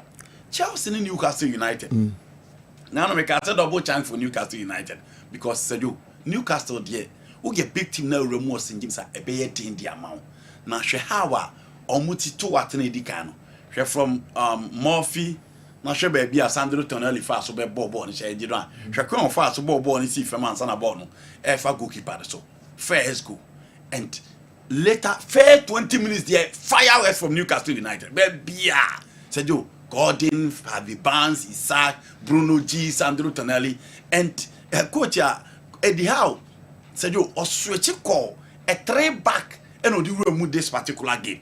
And unfortunately, Nicola Jackson called a red card. And the red card, referee the can yellow card. Later, no call reveal from VR or by who said that be a ball player. No, and I said, you open ban red card. Internet day for Chelsea. So, I'm that fem now almost saying a red card, no back. And unfortunately, 90 minutes. And I Bruno Gamera second goal can one. No, with 10 men, almost ball yes, second half, yes. No, be no mathematical. Yes, second half from nowhere. Yes, and I Bruno second. Yes, second half on ball pa. But you know, it is what it is. Chelsea are still in the race on beating IBB. Manchester United in common and American. Said you, United full coach, no more Europa, no man Europa, no, they should have a second look at their coach. Or Munya second look at their coach. Because Manchester United in team and share revenge no. West Ham United will be a show. Now almost in Manchester United they bought Old Trafford as a Joe. Almost in team no. Now me see una. You know look at the first goal. Her first goal. Be her first goal. Where Thomas say to Kudus Mohammed, and our demand Aaron Creswell on the left, and Aaron Creswell Edema Aaron Wan Bisaka Ewaha. Bisaka said my Aaron Creswell be back to Bisaka. And all the ball Nema Kudus. Look at the movement of Kudus. Kudus will get ball no shoot to you. And Thomas will say no start a ball from central midfield no. My United team need to know why someone no have finish here. Player no start a ball from midfield. We are sure to be a bia. How to start a ball from midfield. Or no saba be say Manchester United play bia one carbon. Obi team intercept ball no. Say Kudus saba ball ni ma or no saba be finish a ball. And you know, Ruben Edaway so mo beje ball from Bruno Fernandes in same and one say ball no mo dey kwa akose Manchester United nti omo coach no omunye second look at him whether we need Europa or not. Arsenal Liverpool there after 2 goals na him say Liverpool betibiri but said Arsenal came back and what goals na omusha na efe omunso kire say they have to be in the top 4 because Manchester City a draw there they need to win. Unfortunately omo ntimi awin because when no e ya na dey some win but omo timi secure draw. Arsenal second place still Nottingham Forest a chance against Leicester. City, City ground. And come back top 5. Yes. Leicester. I think it's the second minute and Leicester better take. You know, because me who say team has spent this around me person BB. But it's just unfortunate. After the game now, almost penning the 2 just say no. Almost be Europe and only a day almost started almost spending no. Ne wo a year money so I don't know some because so at least they are proud. But it was just unfortunate. Said you almost start any ball or more ball. And said you the European sport helps you to secure certain players a year team. So it's good, but it's just unfortunate Leicester. It may be or many years on the City ground. Napoli Inter. Said you and Madam we said Napoli might not win the title. Napoli against Genoa. Yeah. No means almost beat me a shop. And you know, it wasn't a difficult game. And the Napoli and team almost so game when they almost have a pawn and again or better 84th minute. Yes, almost better man 2-2. Vasquez, a better game when 2-2. It was just unfortunate. Inter Milan, you know, almost a Champions League, but only back at the hole. Into almost form place in Namo and knowing them, see game no more against Barcelona, their 2 attackers were not fit for that particular game. Into a mama the likes of David Fratelli, Zalewski, more chances or more, and said you at the stadium. Olimpico di Torino, omo konya 2-0. So I can 1 point penny them. Yeah, now, 2 games. 2 games. Napoli ewo game omo bebo weekend omo ko Enio Tedali against team my friend Parma. Said you omo game no Parma ne Cagliari and omo bebo. And na ube Inter so Inter bebo Lazio. No omo Como. 2 games no Inter the enedi. But said you yeah. So omo team ko win Enio Tedali dia. It will be tough for Inter Milan to win the Italian Serie A. All right. Okochanso Ebusa Akwesi Afrani, team manager ma Brekum Chelsea, as Akwesi Afrani should stop what he's doing. The main referee got muscle pull during the warm up, so he had to be replaced by the 4th referee. Okay. I'll be able referees near warm up. No, the main referee no a pull muscle. Okay. I say 4th referee no. Say banners are on the handle. I could say, Franny, wouldn't say ni see. So the engine about Bontin because say last minute necessary referee minutes before kickoff. Now the whole world who's said necessary referee no for no reason. Minutes before kickoff. Now why wouldn't say referee no woman no pull muscle? No. So why do you bring this up? No, I can't hold him there. Pull you there. I could say, Franny, I don't know. I say Okocha so know your way of what happened. So and the team manager. Let's wait for his response. Okay. Yeah, the best yawa Mohammed na minko didwa kakra bi mra. Yenhwe o Dodi Brain ne anopai. And praise from Ransford Yeboah, the 14th goal for the season and said you or the Hamburger qualify or Mageni promotion to the Bundesliga. No? Okay. Very, very good news for the Ghanaian international. Of course, you heard Ghana for more than more. Yeah. And over the weekend, said you Ghana relay team no in Guangzhou, it was 4x100, which was the qualifiers for IAAF championship. No, boys, no, it's me power 38.32 seconds. Said you made the second tier qualify echo IAAF competition. No. Okay. And of course, you heard under 20 and age in Akono, Yen Egypt, Okoba over the weekend. You had the Nedbank Cup final between Kaiser Chiefs and then Orlando Paris. This time around, Kaiser Chiefs were the team that triumphed over their fiercest rivals. And Sergio Koba and no Alada Ala. My name is Okai Tony Pulis. Or Kai Kakra. Former Stoke City coach Nana about that defensive shape tactics. You know, the Bia Obe yere opa because Chelsea, Liverpool, they most often suffer when they go there. Okay. So you are in Tennessee or Landia or Egypt. All right. Obe take the rule as Zamalek. Wow, to the fact the audio so the chilling him way. Listen. Me kwaba. You know I to a bit. Me ba. But the be an check it to a bit. Ono na the same one any share just a cast of 19th century football on your friend Tony Polis. Okay. Yeba, Yedi Yakina, and so a Bebrem, of course, and then Ghana and Egypt. Our under 20 championship because we were Egypt quarter-final game. Ghana bit more qualify a semi-final and I me against the host nation. The Hunsam and so a Bebremu. You the commentary and so Bebremu and then you may match in 3 p.m. Yeah, 6. 3. Okay. The drew her. You the Hunsam and so a Bebre a month for. You be confirm time no the mamo 3 p.m. Okay. Ntina and so no. I can say for name who typing is all trust all right they drew her. You be kind in ever local stories na and also and no make currency ventures na edin komo kakra. Akwasi Japan. Good morning baby awubia. Akwasi Japan me amenyon komunia wo Rage Kifit ono so ni krom nche kra nanka didi betu no na SMP okoye pipe nyina ma homo Andy okoye pipe nyina before I did them say to far ho na ya mfa ma no na eso okono koto to pipe no it did the krom dey mean ka bi man yes anka na me wodo the krom dey mean gas and that's how they can work go say for insure what to ache no or the credo koto tum say yeah no but the MBA na dey he didn't go up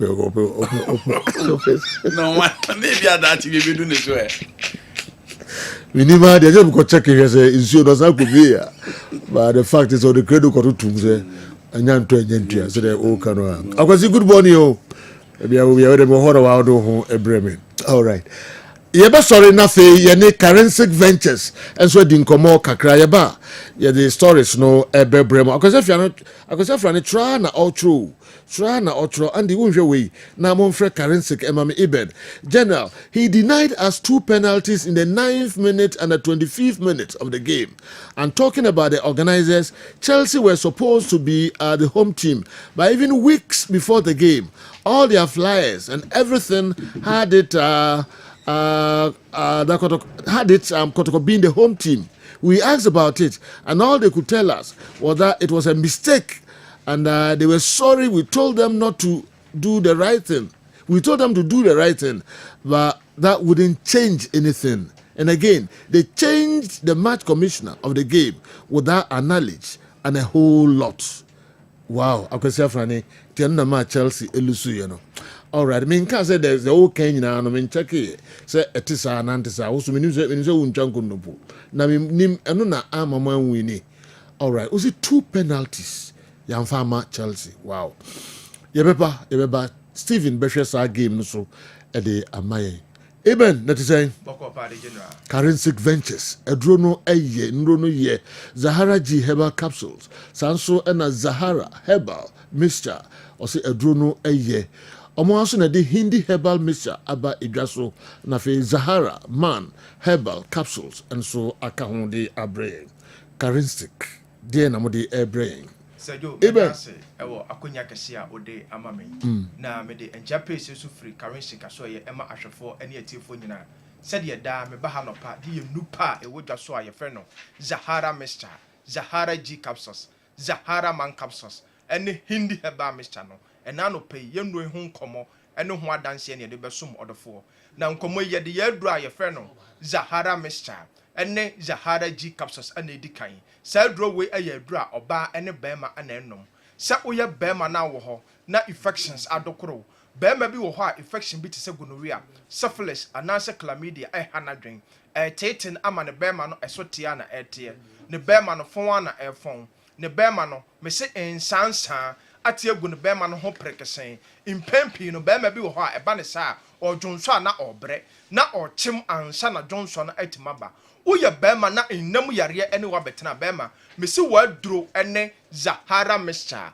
ene Zahara G capsules sa uye oba simaso na wo ho na enam yare etetew eha wadwen oba bi wo ho a etimi ma ensansa egu na himfi ho prekesen oba bi so wo ho a etimi egya no dwonso ya yaw sa uye oba na enam yare ene wa betena adura ebeboawo ene Zahara mixture ene Zahara G capsules sɛ woyɛ ɔbaa na wɔ hɔ na 5 years ni umu nsada ɔbaa bi wɔ hɔ a 2 years ni onya ne menses da woyɛ ɔbaa na wote saa na ama waawom ɔhaw paa na anam a adura medi ho adanseɛ akamfo ɛde ama sɛ bɛboa wo ɛne Zahara mixture ɛne Zahara G capsules saa duro wei ɛyɛ duro wɔn aso adɔfoɔ nubena ahodoɔ ane yakeka ane yɛde abom sɛ adɔfoɔ wɔ hɔ na wowɔ weak immune system wɔn nkoade bia wɔyɛ mmerɛ wɔyɛ nofo yareɛ nketenkete ana ɛhaw adwen walking distance kakra bi a obi akɔ a ɔnte brɛntɛntɛm no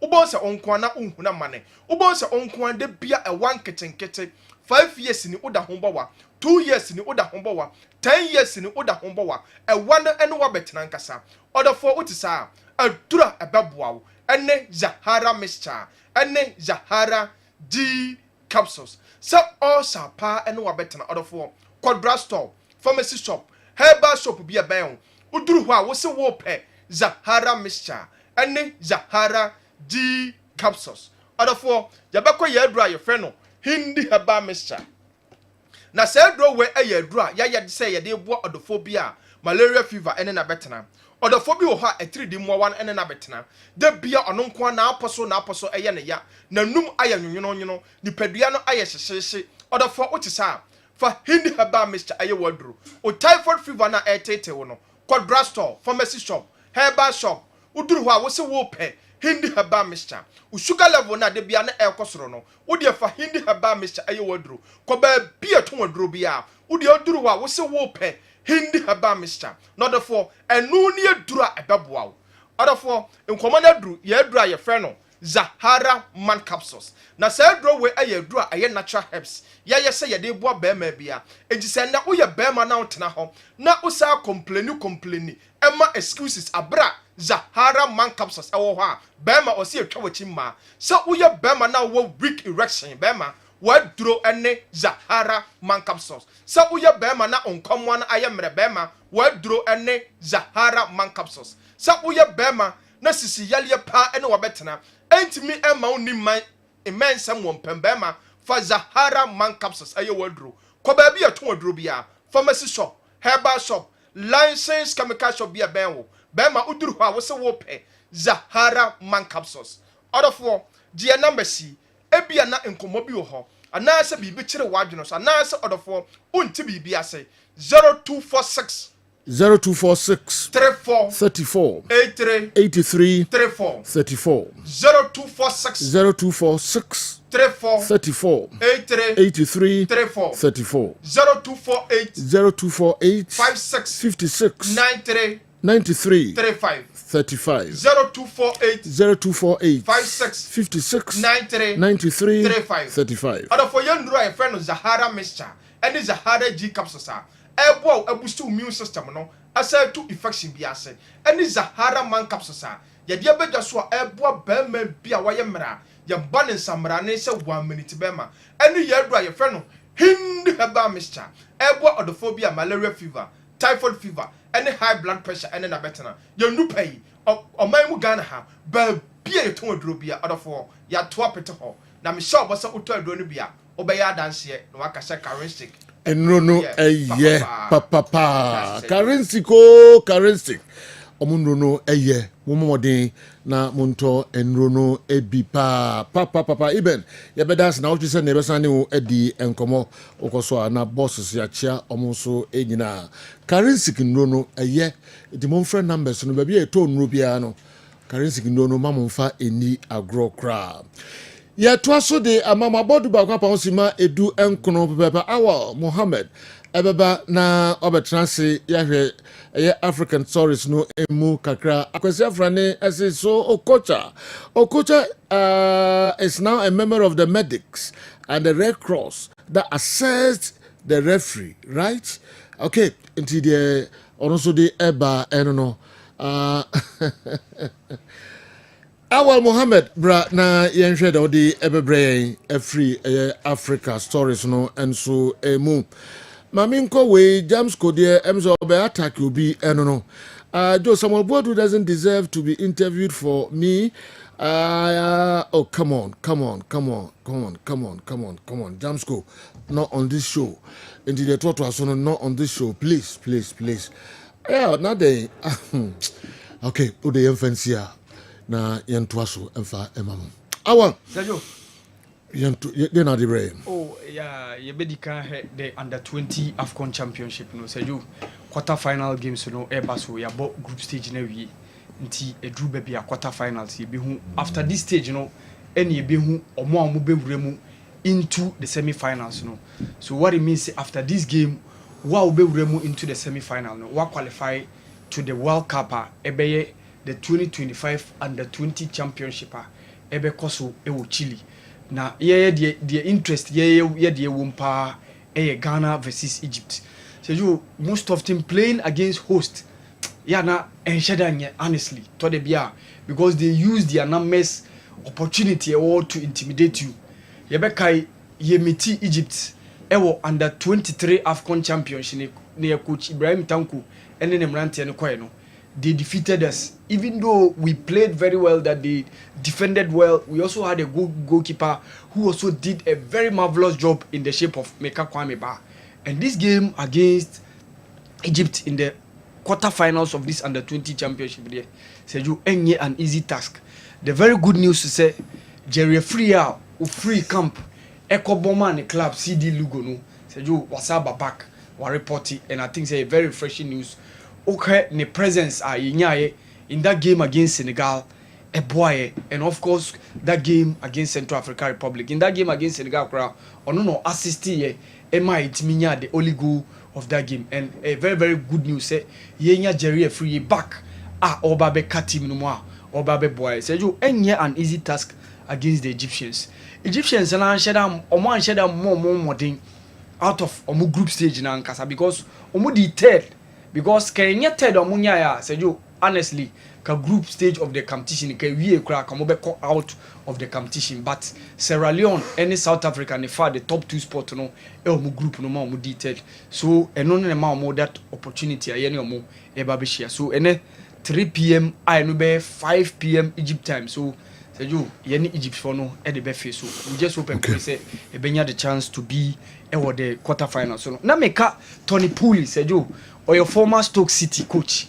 Wakochi, West Bromwich Albion, Crystal Palace, Sheffield Wednesday, a top manager say you Premier League ni heydays you know then time na Stoke City we kai omo bought that defensive football omo the ball no fast omo say Barcelona bakra e was Stoke City obebre, and this was the coach who was masterminding that tactics. And Andy Crano explaining and initially said Jose Mourinho see Tony Pulis those kind of coaches omo 19th century football. And said, that is his style. He always played defensive. Obobe coach awa GD pa osai obi a okana dwene pa. And said you enwa eni ababeti yeti se walandi ewo Egypt. So say okofa the sporting directorship role ewo Zamalek. Okay. Said you this is the level that these people are taking the game to. Obeka at a point in time na Martignol was at Nadi Al-Ahly. Martignol, formerly of Tottenham. Now Alex McLeish was at Zamalek. So they bring in top coaches, top players, and this is the other level that they've taken it to. Crystal Palace, former coach, former the West Bromwich Albion, former Stoke City manager, Meka Tony Pulis, Alande. Okay. So Sadio Mane na Ibisa Mohamed Salah about on relationship during those times or Liverpool no. Or see honestly, say na there were seeming tensions.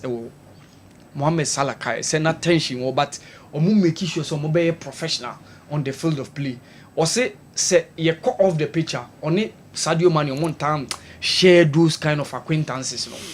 So Mohamed Salah those stories ni na echere. Say you quickly you hear the Ghana relay team na ejuma moye Meka Barnabas Age, Joseph Paul Amoa, Mustafa and then Ibrahim Fuseni Seju, and Seju they did a marvelous job because here na France for no LED, but Mustafa they called the last end no Seju onu no timi manage Emma the second spot no 38.32 seconds Seju yɛnkɔhɛ the run now mode mine no. Okay. Jenne was what yeah.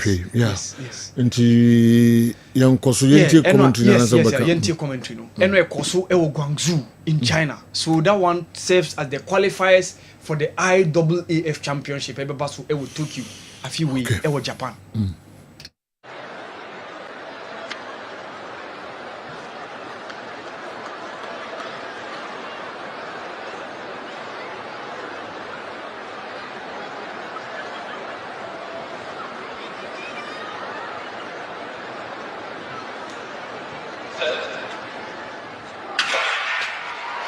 This is competitive. Some very strong teams, and only 2 of them can make Tokyo. Ghana have gone flying out on the opening leg with Barnabas Aga. Changes.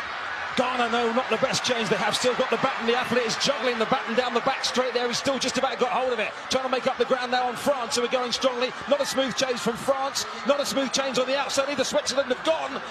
France and Ghana outside them, Korea right on the outside as well, and the Netherlands have gone too, by the way, as France into the home straight with Aymeric Priam, the second place up for grabs. Ghana against Korea, only one of them will qualify. Ghana storming through, and it's going to be tight on the line who got there. They're both off to Tokyo. France and Ghana. This was how run no baton mistake bemu. Okay, one of the mistakes in the last year's Olympic Games, no. And of course, baton change, but say you boys in the team from Joseph Paul Amoa to Mustafa, and then Mohamed Fuseni Obetimi, Fuseni Ibrahim rather, Obedi the 4th baton. Say you, or no, Timmy make sure say Yetimenya the 2nd spot. And so say you, young guys now qualified to IAAF championship. Ebe Koso Ewo Tokyo. Say you, this time Kaiser Chiefs for Nampene. Why have Orlando Pirates are show more this season? Home and away. And no, the Nedbank final, they almost said they be a peneso. And then you, and no, after the game, no, they won by 2-1. Yusuf Mat go no said you and in a silly BPR, the Moses Mabida Stadium in Durban. And said you captain for the side. Yeah, captain for the side. And I think it was a very, very, very good when it after say Gaston Sirino shared the first goal, you saw say evidence of a video no. So evidence go Patekano with the header after that free kick was taken, and then Yusuf Mat Eddie the left foot shared the final goal of the game. And said you that one Etimia coach Nasreddin Nabi and in the Kaiser Chief Mrantiano Etimia the Nedbank final. This time around they've proven to Orlando Pirates said not this time. Send more share over the couple of times this season. We need your company. We for the first time in 10 years. Yes. 10 years, Kaiser Chiefs. How many trophy South Africa? This is the first time in 10 years. Yes. Yes. Yeah. Yes. Okay. Into Orlando Paris. Money so this season. But the good thing is we're not trophy also. And they have something to show over this time around. And I think that getting that 2-1 win against Augustin Serino penalty, and of course those evidence Mago Pati Kanona, Yusuf Mat did the final touch, and Ama coach Nasreddin Nabi, at least this time around, what timid in San Edia Catrophy, and also because what they are winning Ediama Kaiser Chiefs. Say you, unfortunately after this game, Orlando Paris Omo release you coach and say in as much as a contract, kakra ewo till June. And say you yet it is either North Africa or some parts of the Gulf, but say you Elali for no a boy anymore, and I think say indication me and say Elali any coach Jose Riverum common no Kosopa just to make sure say me and Yanona or Babi take you over as the next coach after say Marcel Kola Omuyino a free Jumenwa one to me and more qualify ewo the CAF Champions League finals na Barcelona. Said you over the weekend Yawano was on target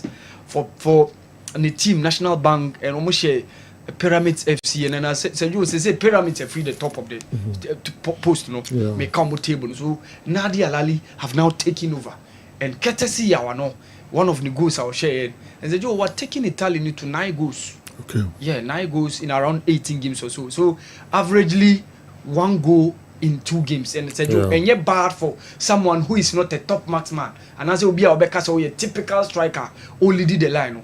Yawamono likes to play either from the wings or just behind the main striker, and I think that is very good for the numbers. Quickly, said you Ghana for Modern Ball Ransford Yeboah scored a brace over the weekend for Hamburg SV, and said you qualify for the Bundesliga. They conceded first against ULM, but they scored by 6-1, and 2 of those goals, came from the foot of Ransford Yeboah Königsdorfer. So ama ordinately no ako 14, and and I think say it was very good. Say unya Ransford Yeboah the first goal no, and betray goal TV no so amanfo ehu adia Ransford Yeboah. It was a very good chip. But who said keeper ne play free line or chip ball no? And of course there's the other goal that Ransford Yeboah scored, and I think that Nina contributed Munya that 6-1 victory no. And say quickly you saw say after the game na fan invasion fan obiaba pitch no, so just to make sure say omube jubilate because oma secure a Bundesliga promotion next season. Say Ibinya Ransford Yeboah ewo the Ghana the Bundesliga. Who say you shouldn't need Ghana for be Bundesliga na say because Patrick Pfeiffer said you and Stefan Ambrosius was there. He's now moved. Christopher Ntredia no so said you on Schalke 04 NSC any Bundesliga B no.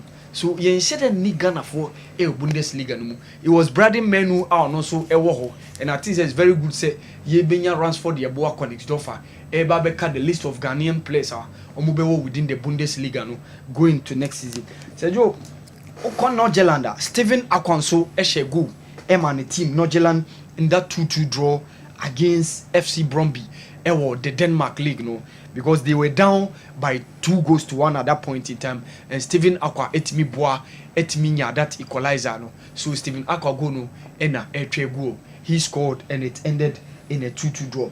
Of course Usako in Slovakia rather, Rahim Ibrahim also scored for Slovan Bratislava in that 3-1 win Omunya against FC Podrezova. So and also goal ama Rahim go na Oshe Ema ne club Slovan Bratislava that winner Omunya over the weekend. And of course Osaka Belgium USG defeated Anderlecht. So say you Belgium from omo we omo league no, but omo bo we are omo ade bi omo friend the championship playoff. Ye the top 4 teams no now more enter into something of a sort. Say be omo be book to ni oba winning in all those ties ebebo no. Say you what it means say that team no becomes the winner of the championship, and a relegation for the so ewo. Now within the championship there no, we saw a game between USG Union Saint-Gilloise against Anderlecht, and of course Mohamed Fousseni scored the only goal of that game. Emma USG in that 1-0 win they had over Anderlecht over the weekend. So you Spain Jerry a free Ghana camp ko no. The team CD Lugu Oshe esa assistie and they drew, and said indication say baby more point in a it's likely they will be out of the relegation zone now. No more and he scored, and he also assisted in that 2-2 draw mobile over the weekend. Lawrence Ajikum also was on target, but unfortunately the team eluzu by 4-2 in the relegation playoff of the Belgium League. No. In Israel, Ebenezer Mamata also scored for FC Ashdod in their 4-2 win against Kiryat, and Ivan Mensah also was on target for the team Skaleka the other league in Albania. And of course Ubeka those goals now at least these are the couple of goals Ghana for etimi. We also have Daniel Kofiche Freiburg FC Anochi Kaswa anyway ba 2 years ago mo bokra Daniel said you among for crowd would fino Black Stars. Okay. Said you Daniel Kofiche already behind time to even come back from injury. Said you minim da obeshasi abobo okoba ya rehab. Said you no asipra Daniel Kofiche dey said you nim time obe free aba, but said you ebia betimi anya some movement. Me tete said there is one Ghanaian player or Red Bull Salzburg one German team in the shape of TSG Offenheim, and so make a chase ebia going forward the next season. Now some of the other players I make switch, I make move now. You some numbers kakra. Say you where Bundesliga in the Italian Serie A. Say you say numbers na perform. Okay. Okay, contingent of players umusia kan that league na. Say you ko Serie A uyi Empoli guy Emmanuel Jesse, and then Alfred Danka for Venezia. Yeah. Ibeden Genoa obeka Kalebe Kuban, because Afina Jana drop it. and Ibrahim Suleimana for Atlanta kwa said you onye bi mo Bundesliga kwa dey said you share any numbers. So I said do not call between the Premier League and of course Obeka the French League because ehonom so your numbers pa in terms of Ghanaian players Obeka say free Ghana ba omo ewo omo various clubs ewo French League said you Awal Mohammed, haven't you realized that mostly teams which end up placing third in a group stage in a competition always cause upsets to those teams which topped their respective groups? The Black Satellites should be mindful. Nana Kwame Dankwa Adenta Snits. My Cote d'Ivoire example na me asema we mfatu because you both have say you could even more detailed. But say you bo competition we no. Amono champions. Okay. Upsetting all those big teams are no more done anymore. Beating Senegal defending champions, beating Mali, beating DR Congo, and of course finally they defeated Nigeria. So asemna wakano kurepa. Okay. Enukre papa.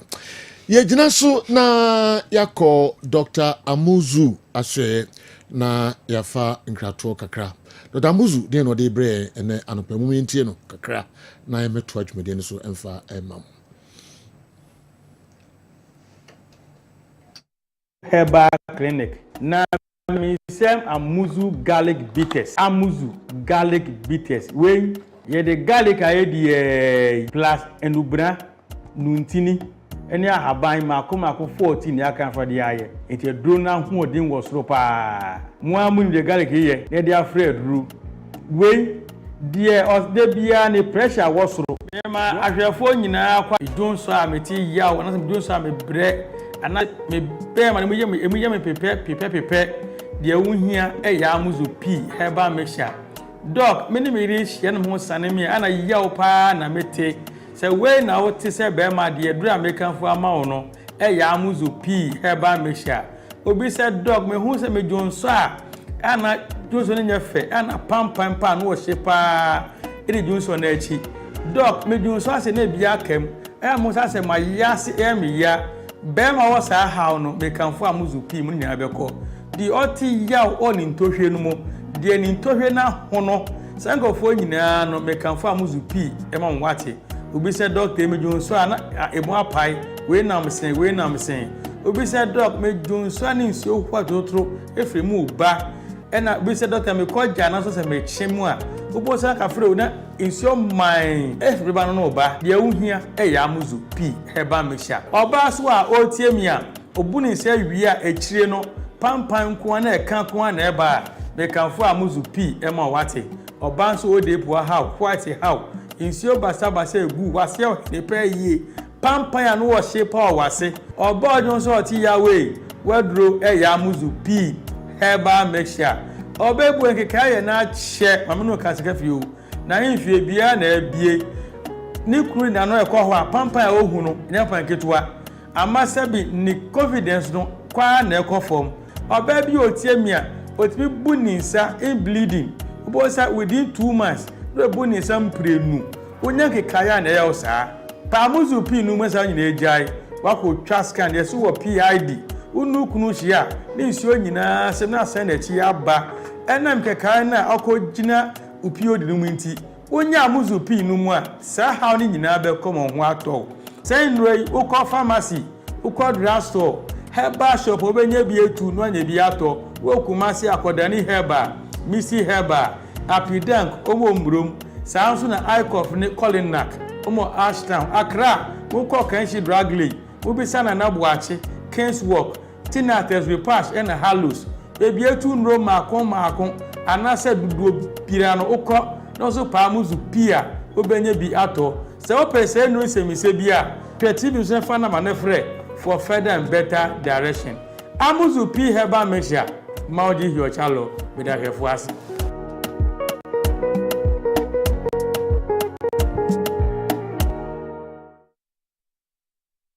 Okay, yeah, mamu nyina kwa babiom emfa Emra Kessben television we midfield action Monday edition.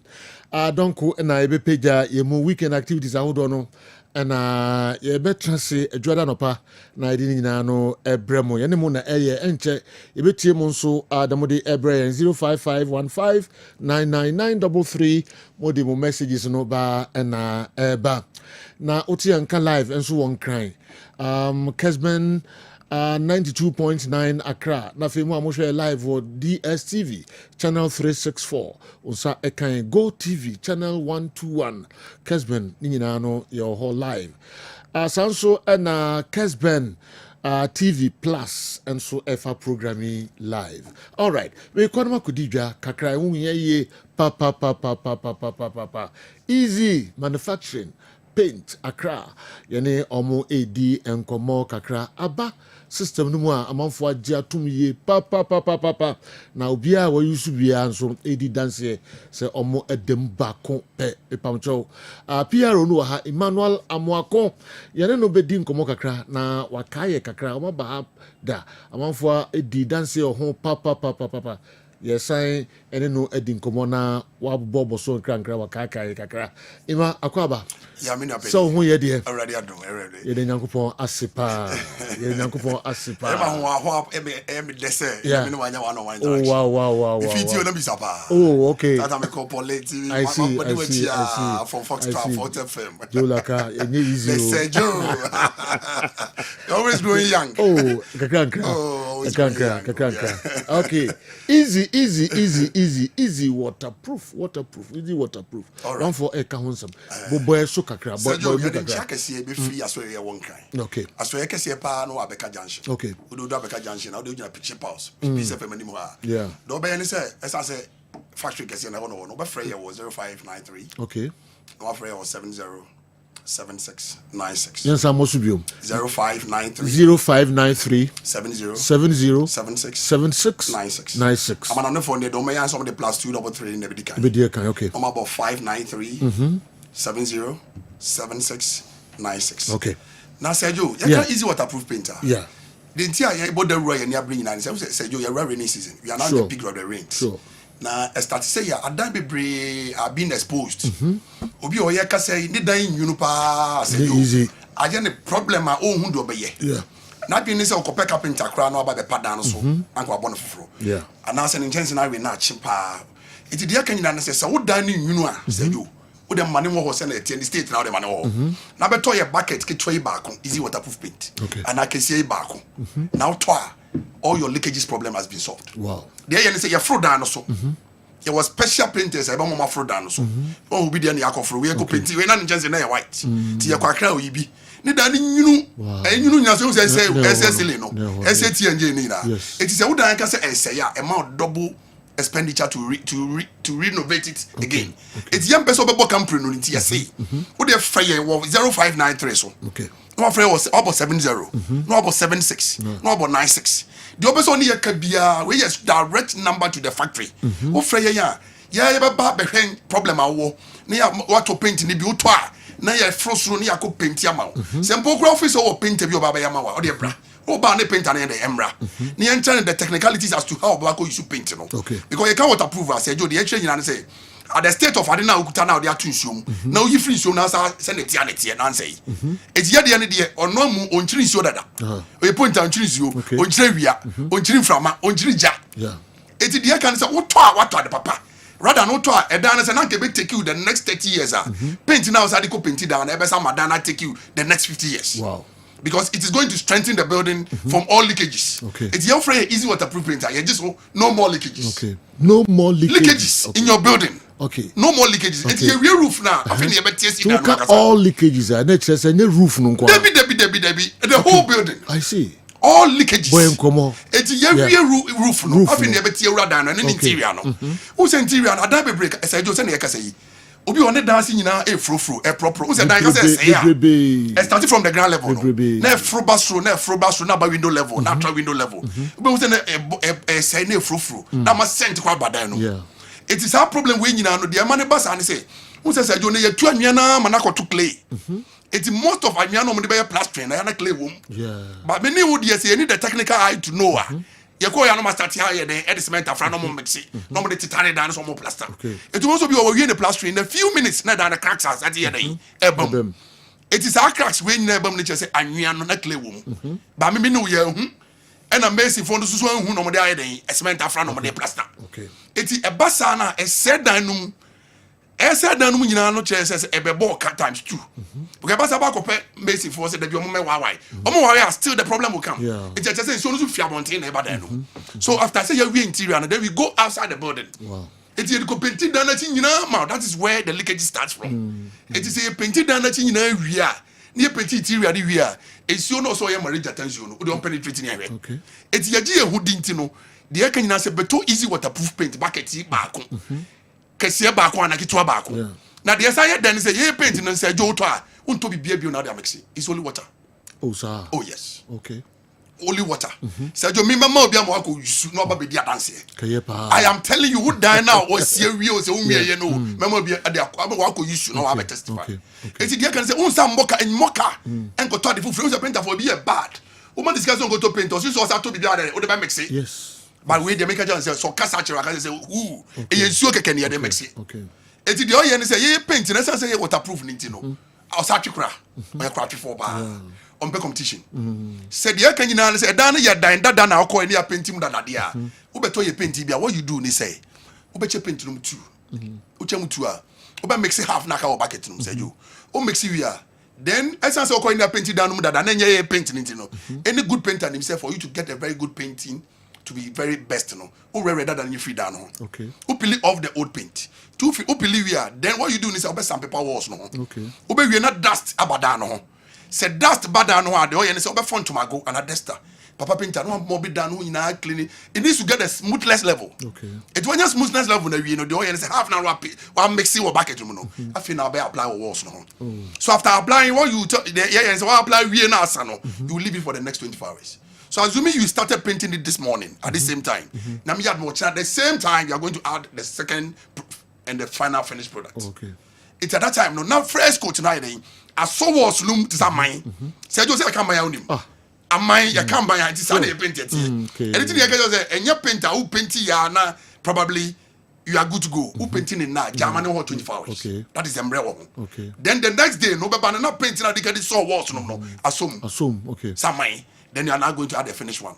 Then the woman say why you need we say no. It's you know so wine on penetrating area. Wow. That is it. I see. There is a woman they say you running promo. You started even before the Salah. Because you say, "Ne, scan one thing kakra." First quarter of the year, you are very tough. It's you running promo. It is happening well, pay no to make an abajodi. It will frame was 0593 no 0593 sample bium 70 76 96. I'm on the phone it true. Scan one thing. So be bramo be see down out there. Now the woman discussion go to paint. No ba ko jina ko ahwa go to paint fala free. And they want talk rank eh. It's the can I'm on the phone them the plus 233 the kan. No about 593. No about 70. Okay. No about 76. No about 96. Okay. What the frame in the kwa juma what thing. If you are store, and person on here, how to deal about it. Who free girls get the picky calls no waka. Omo pick your directed to the big bosses. There ain't no better negotiations. Ni abro be now tongue. Okay. Sabi when you kakra that so now that number. Before so be basket no so no. So we must serve cra as primer cra. Yes. Emma buildings. Yes. In says so our primer paint no the one sign. Aha. We solid cages. Solid cages no mawa. Primer so no na just say shem. Wow. Your color be. Wow. If you can say be say you mix it 2 or 3 colors for you need Okay. Open technical advice. So be always see the fear in the hall cra. Onim the exact color to use for the hall. Obi okwa kitchen oba kono painting color bia o kitchen. There are certain technicalities when it come to painting now. Say unima.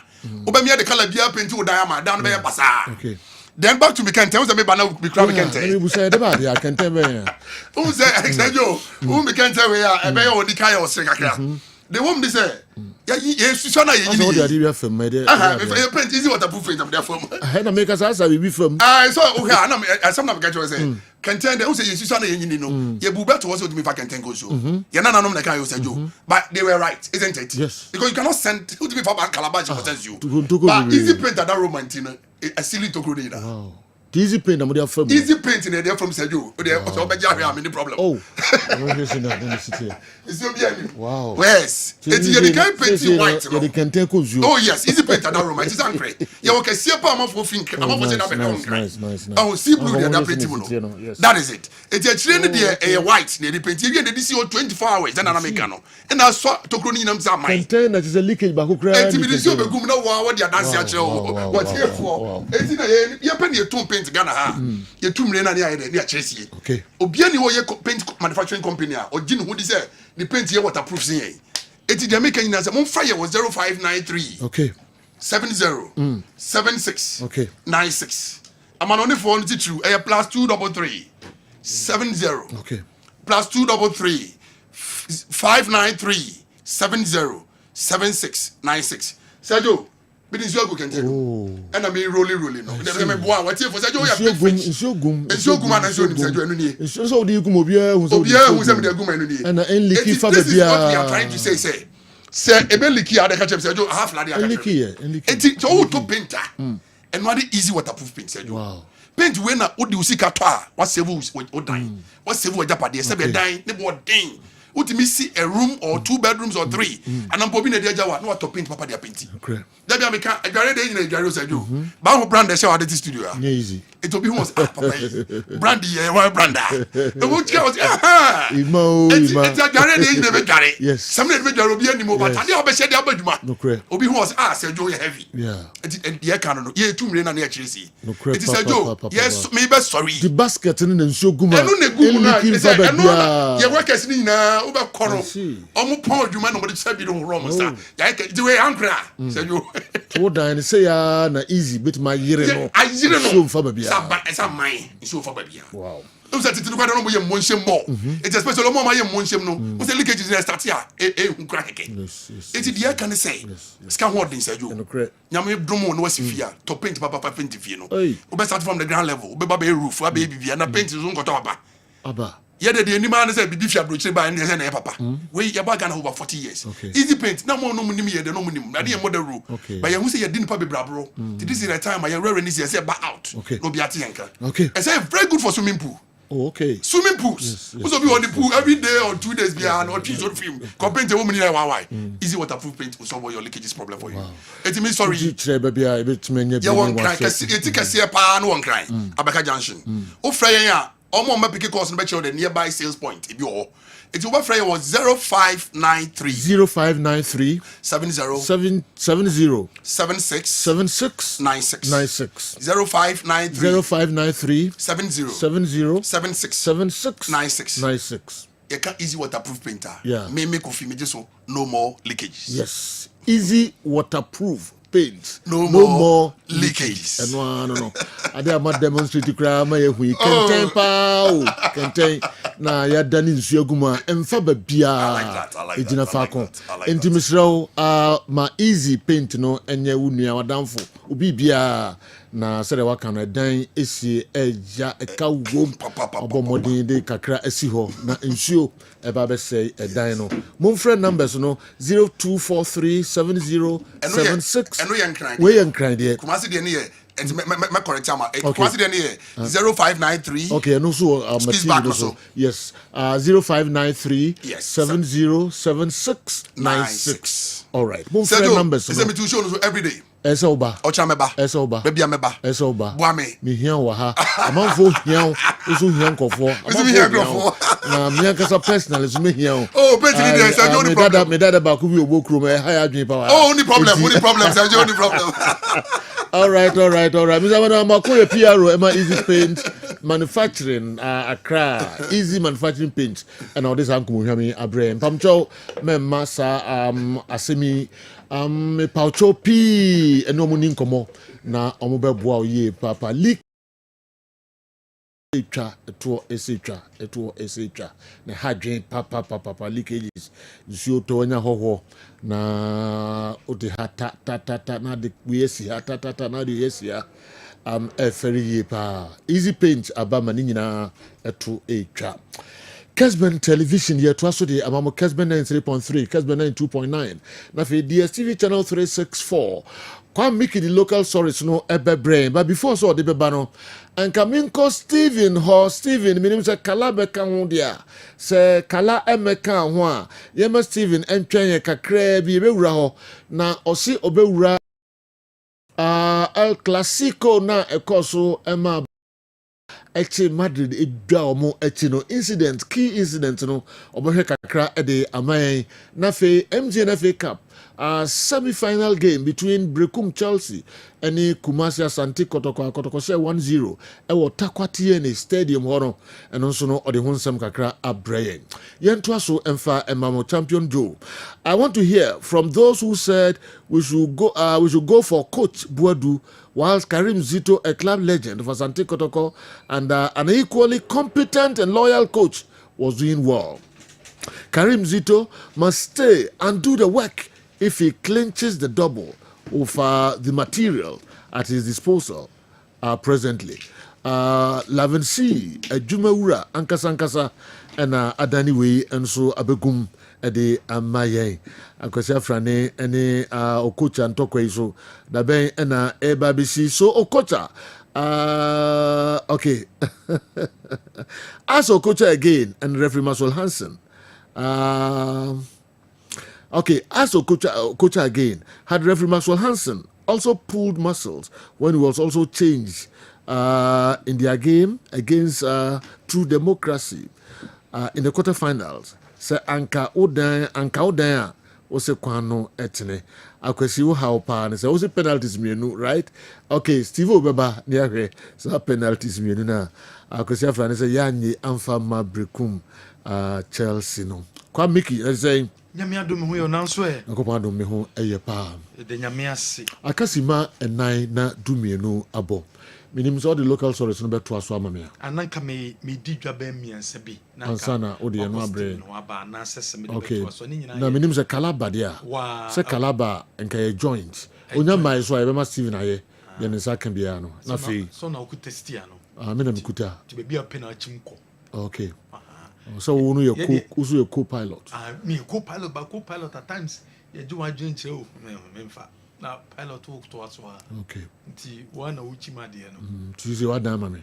Na mpebia na me fanye. Mpebia fa. Na no pebe nyina wonya bibie didie. Ma nyankopon adom. Nya denedi. O se. We didie. Menom ocho nsenya me na hwe nyina yeso. O se we de nyame nim so. We no we nyankopon firi mu. Se me di ye me no so. Ana to because of my we did it. Mentoring can but I yes. My picture toss where okay. What say? Picture toss where okay. So picture told Kaba to TV this one. Kaba crystal you be copy. Oh yes, I said the fine. And I Ghana do and them do. Say Ghana do and them do. Hey! Never corner. Who you never see? Hey! Corner do. Because if you kakra the media, untimi ndina be kona onsano se de city le wom.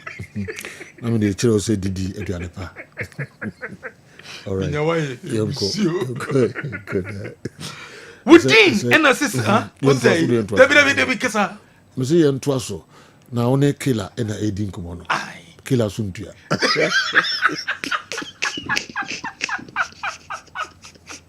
They are very careful. Yes. Azure the idea. I mean a baby. You say who's a guy one day. You go. Within and celebrating Mother's Day and run a Mother's Day.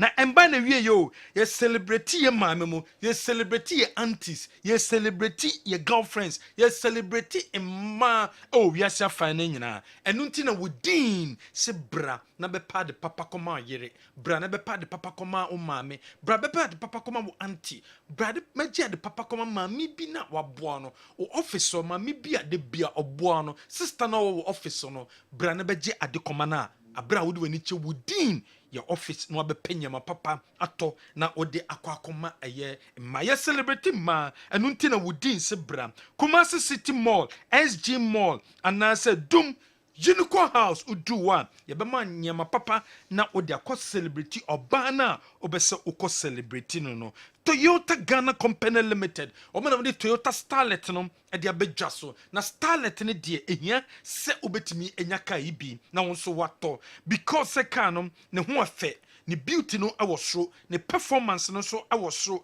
ne security anase ne safety awosro uti sika to a usika no ntungui wo de ato ade papa enunti eno so kope Toyota Starlet ni bi engine capacity just 1.5 liters air condition e wo mu no eboyie papa utika mu a o leg room no onan no enye se wo mo anan bia da bi entisa onan no ka no mu ye spacious a obi bia betimi atene mu bi ne suspension so awosro enunti eno so ko Toyota Ghana Company Limited na kope wo mo Toyota Starlet ni bi na woto na wo use Toyota Star Ghana Company Limited ye wo dum ye ben keme office wa ncha ope enu nti obetima ye na 2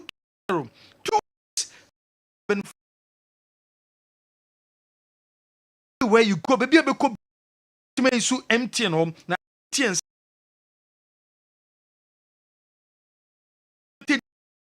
mo app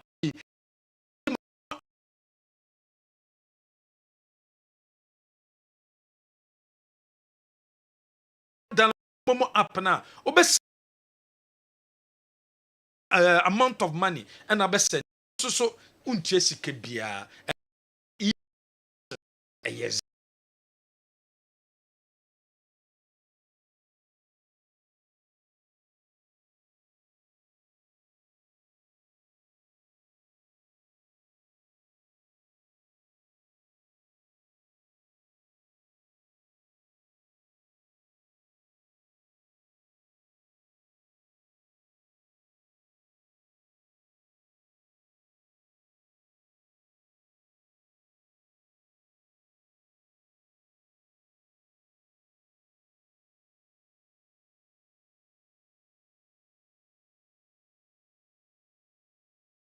yeah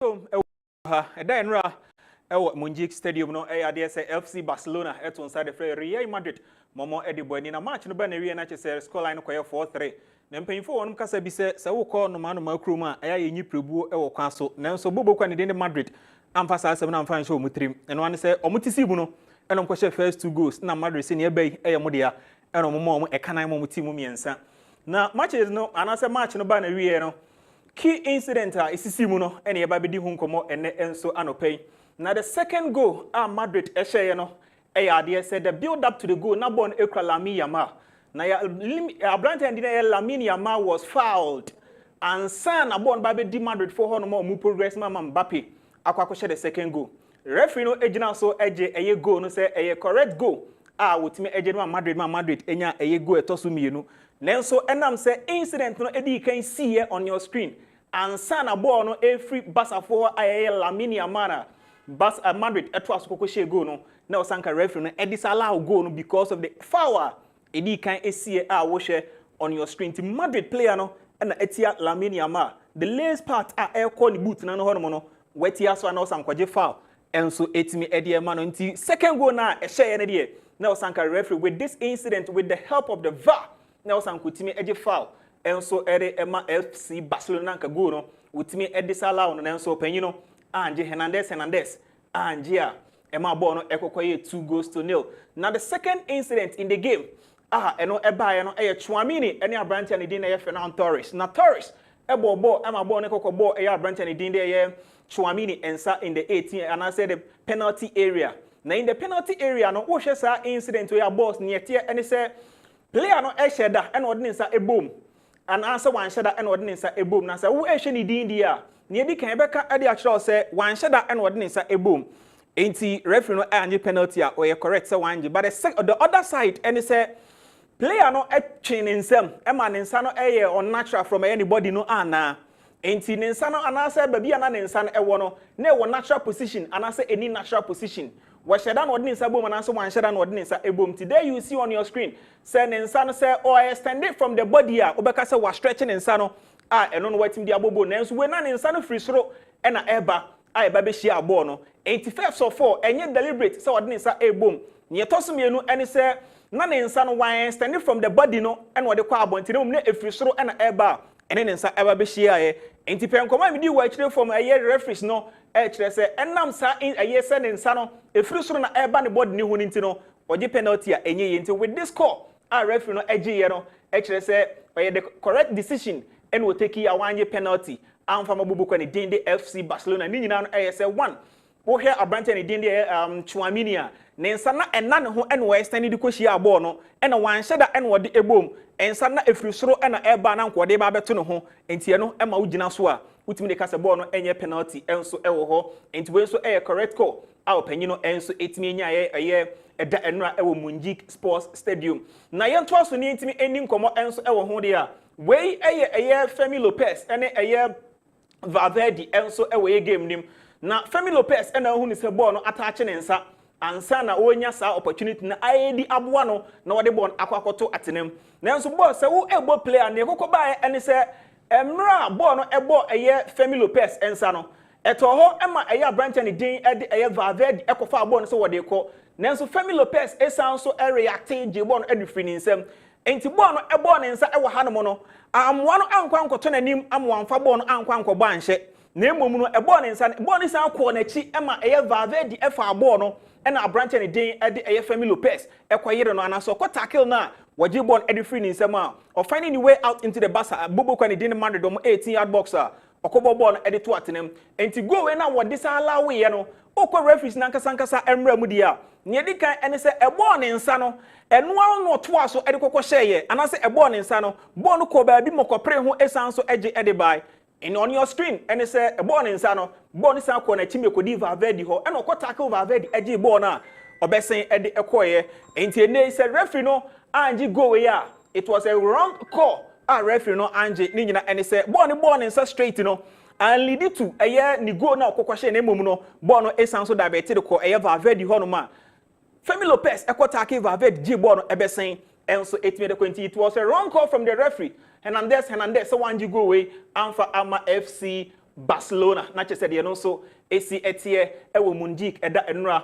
ewo Spain ene ne mountain enso na yendi Kumasi Asante Kotoko eni bobo kwa ne din brekum Chelsea so eho enkomo na boss ye na kire emfa emawde a wey game eba na wie no Kumasi Asante Kotoko ehye baako ema Chelsea entimi ante boss ne etie ene se bobo kwa ne din Chelsea empanyifo ekirem se da bi referee awia wonom Kotoko so se da bi clean officiating ene no mo se etimi ekan na se wo ehye on your screen ewo ha na yebo play ne etimi ato ankomodie no so a ne etie ene se abrantia ne din Jonah Atukwe ene kraba over into the Kumasi Asante Kotoko 18-yard box no na se wo ehye Jonah Atuka this was a tackler obeka se na was anka referee etimi ejefa ede mabubu kwa ne din brekum Chelsea ewo the D arc no echi ho no mope na enso boss ne dikan ene se the position of the referee ama when who incident no ne ekoye ewo the D arc no echi ho no because ha ena who referee no e se wo referee ni dia wani players no omo ententenso ewo ne tintin mu na osanka referee no etimi eba the other side na wetimi enya clear view of incident na nanka incident se wo ya na osanka referee no etimi ba this side na wetimi sanko benya the clear view of the incident na so bia wogina no am na nya that opportunity am wentimi ehu ne no so etimi si ohoroma wanye foul amfama bobo kwa ni din brekum Chelsea ewo the penalty and I said the penalty area and the D arc no echi honum ni nyina ene se Jonah Atukwe ene ekwa ball na u ehye on ba bia yetimi attack na say ya circle na u se Samba I go in with the tackle Samba 9 ain't me anka ba na osanka yefa eko emabobo kwa ni din brekum Chelsea so the position of the referee antimi amwa amana ehu incident no ne no so etimi esiye ewo ho na the call of the penalty no so no ade se etimi ebai na so boss say yetimi edi eno enkomo de a the penalty na yetimi edi ho enkomo no ene se wo hye referee no ana se ne esiye ewo game ni mu de a ball ena omumienu nyina ekoye anom challenge se hwan ne betimi afa na se wo show screen ni so din a who say Kumasi Asante Kotoko player no ensa eda brekum Chelsea nti ball every stroban ebe ball nensa nanso boss who share referee the position ni ba bi ogyina ba bi incident no esi ye dia who ni say oje foul edima anase or whistle penalty at Mabubu Kanini Brekum Chelsea. Now, when you're wrong, so dear penalty. Now, one year penalty, so on your wrong, near a man and you're wrong, no entry any. What shall branch and answer Kumasas in the 18-yard boxer? Born Ebon is all right, it abra or call air. Now, so what shall and yet deliberate ordinance a bobonim. And at the proximity of the ball, any baby and insano so a down now we are Mushia and ye. And so, referee no any a year. Ninim diamudia na on my defender the benefit of doubt say any proximity baby o nensa da any baby abon e wono wodi penalty a enye yi enti key incident ba kwa no so esi e wo game nimu no e na boss yetimi edi ho enso enkomo e wo eye eda enura e wo takwa ene ne mountain enso nti say enkomo bi e wo akira boss betimi abisa e wo key incident nimu a ye betimi edi ho enkomo na se bibia nso ni hono mu dia ne e beda akire enso etimi edi amount.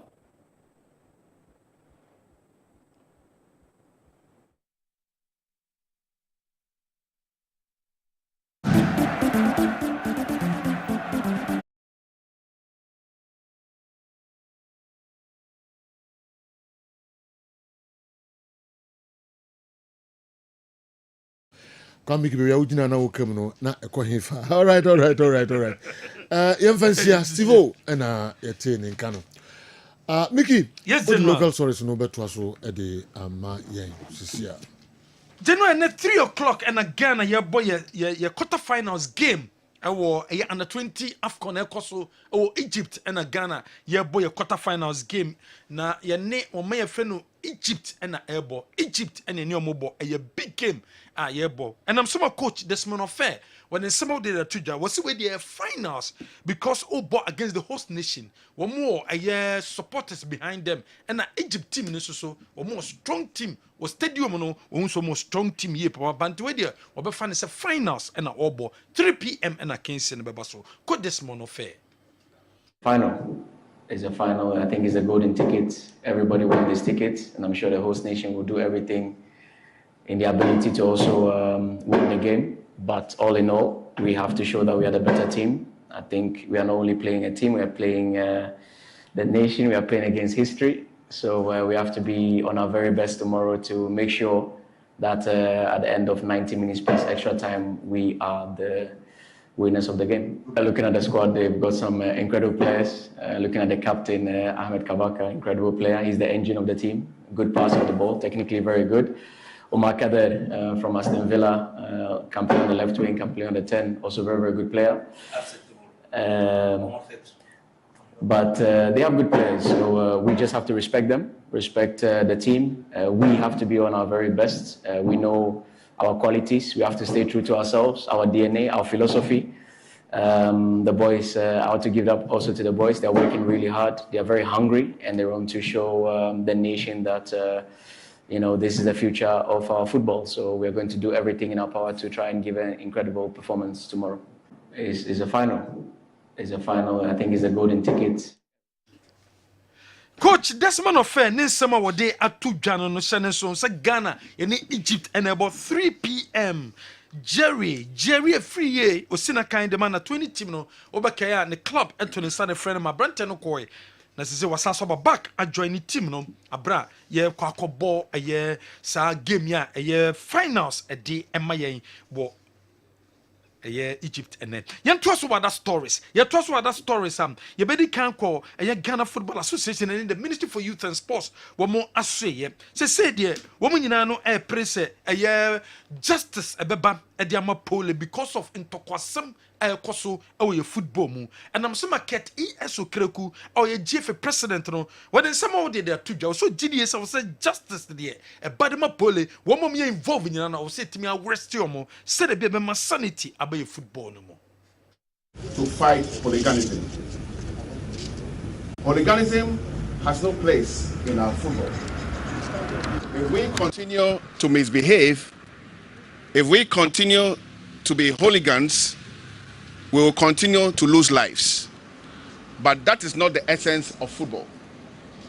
Football is, even though it's not connected, few months ago, we lost another big soul in Poli through hooliganism.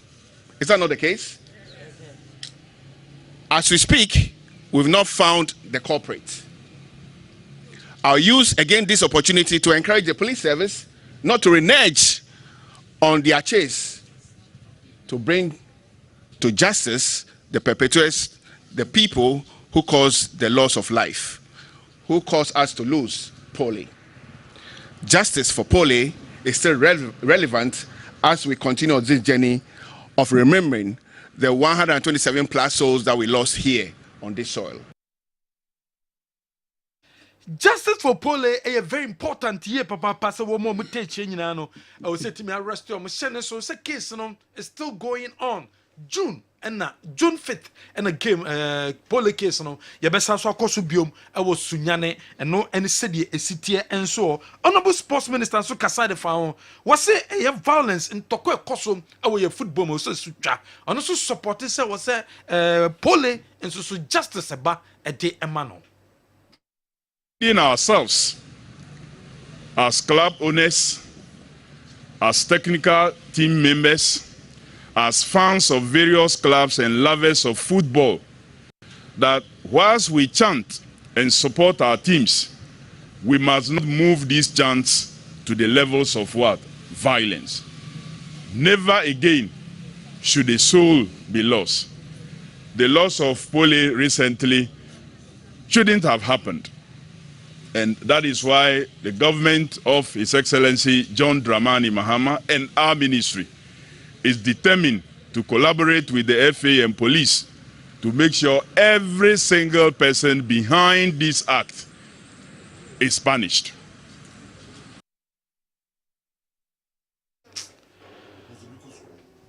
Kofi Adams, I the sports minister, Honorable Kofi Adams, sports minister, Nensema Udwa, Wode Atuja and so no.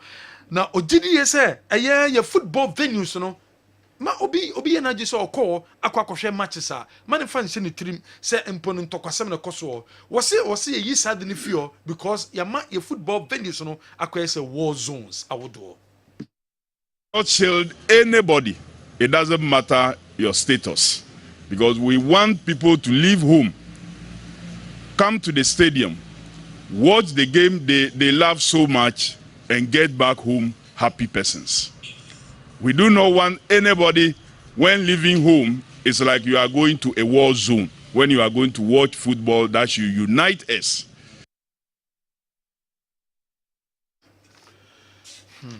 Wey and someone a free honorable sports minister on also asweye a day abaye to also about that stories are young under 17 screening phase 2 ekoso our northern sector phase 2 of a year under 17 ekoso our northern sector and I'm some about 2 a year matches within the week. 2 games and omutimi eboye Kofi Manson and na ohwe emanda 17 no wo mo adwumedie no ekoso wei adwumedie ekoso dendende wo mbo 2 friendly matches and am so ma Frimpong Manson ni screen no ekoso after wotimi awie adwumedie wei first 2 no okasa de fa yenti nsema Kofi Manson ode etudwa Pacho at this stage Dina oye wadaroma. Oh, like your second phase, and now we regional ade Tiafina yes I'm back into ade you break a country into 2, the northern sector and then the southern sector. The northern sector a free Bolaga wa Tamale Bono East and then I have Babefa Ashanti region. So omuno no mo epeke omuno nyina no omuno so yasan break into 2. The first batch no and omuno de na I ending ne. I started and then the 3rd day.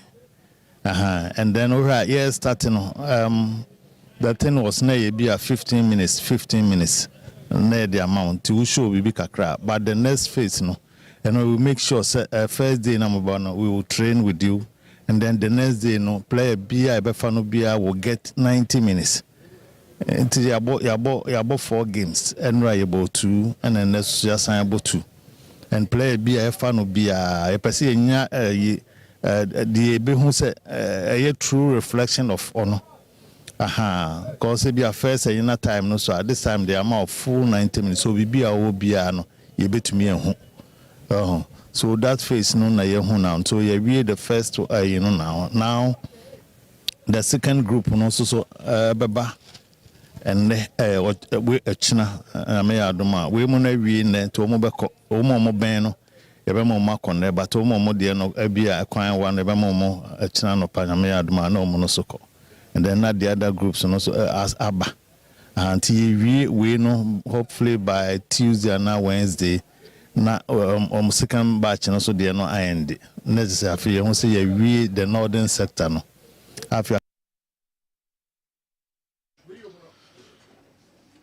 Coach Frimpong Manso ne nsɛm a wodo de to dwade fa under 17 enso yɛnto so MTN FA Cup semi-finals ɛba so over the weekend no Kumasi Asante Kotoko on Sunday na Saturday no na Atram Divisa woman golden kicks akensi no etima basoma golden kicks etima sha Atram Divisa kamiensa ama womo atimo ebaako and results appear mu na say golden kicks are qualifying into the finals of the MTN FA Cup on Sunday and Kumasi Asante Kotoko womo so any brekum Chelsea eboye ema Albert Amwa ni goal share no aboama Kumasi Asante Kotoko and so it may do the finals of the FA Cup more date with golden kicks University of Ghana Stadium 14th and 15th of June 14th and 15th of June and a case you know ebetimi akoso den and so our way MTN FA Cup a course over the weekend and after a year Jumedi and golden kicks for omo qualifying to the finals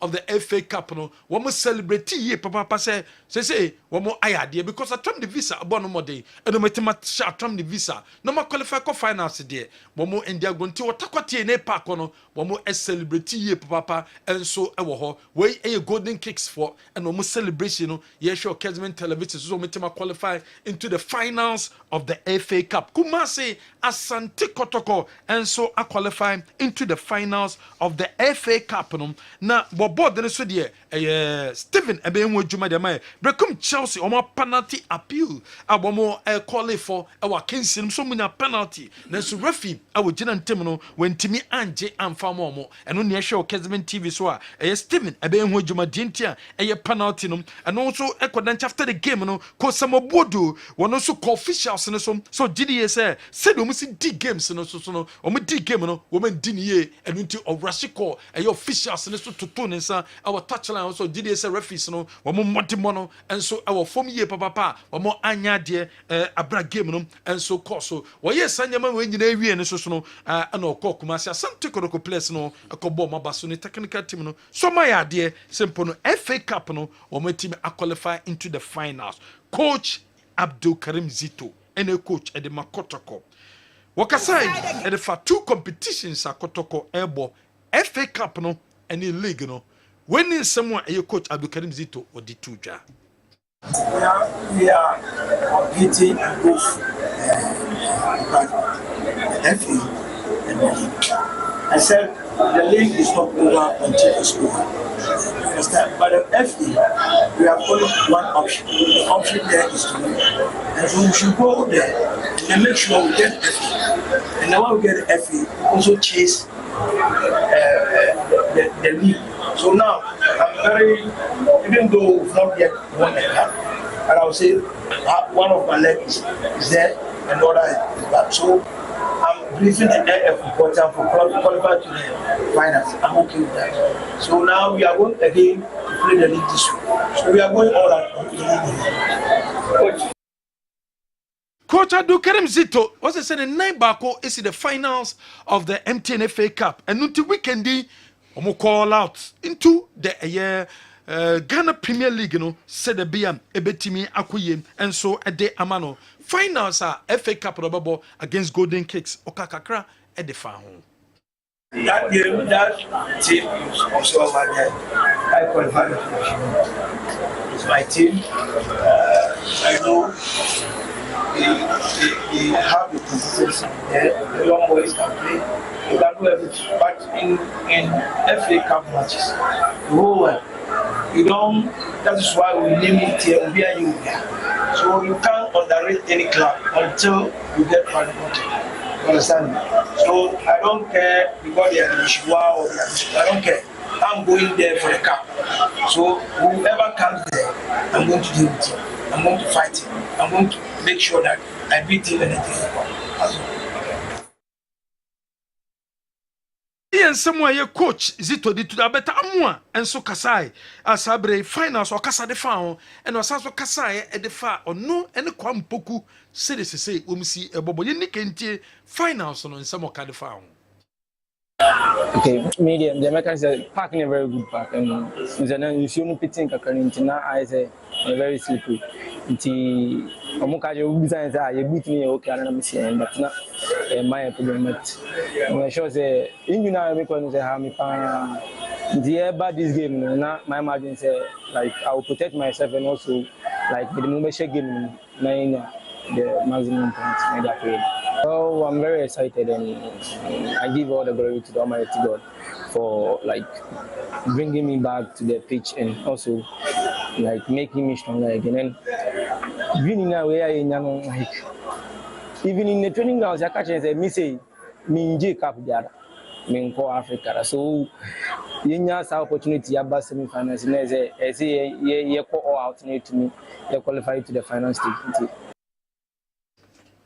Where Albert Amwa was on most of the players from Mr. Academy come Jacob Biada and in the head of a semi-final game, you know, when my magistrate all out said the beer or meeting all right, meaning what scientific herbal clinic Dr. Fobedin Komoka Kransana.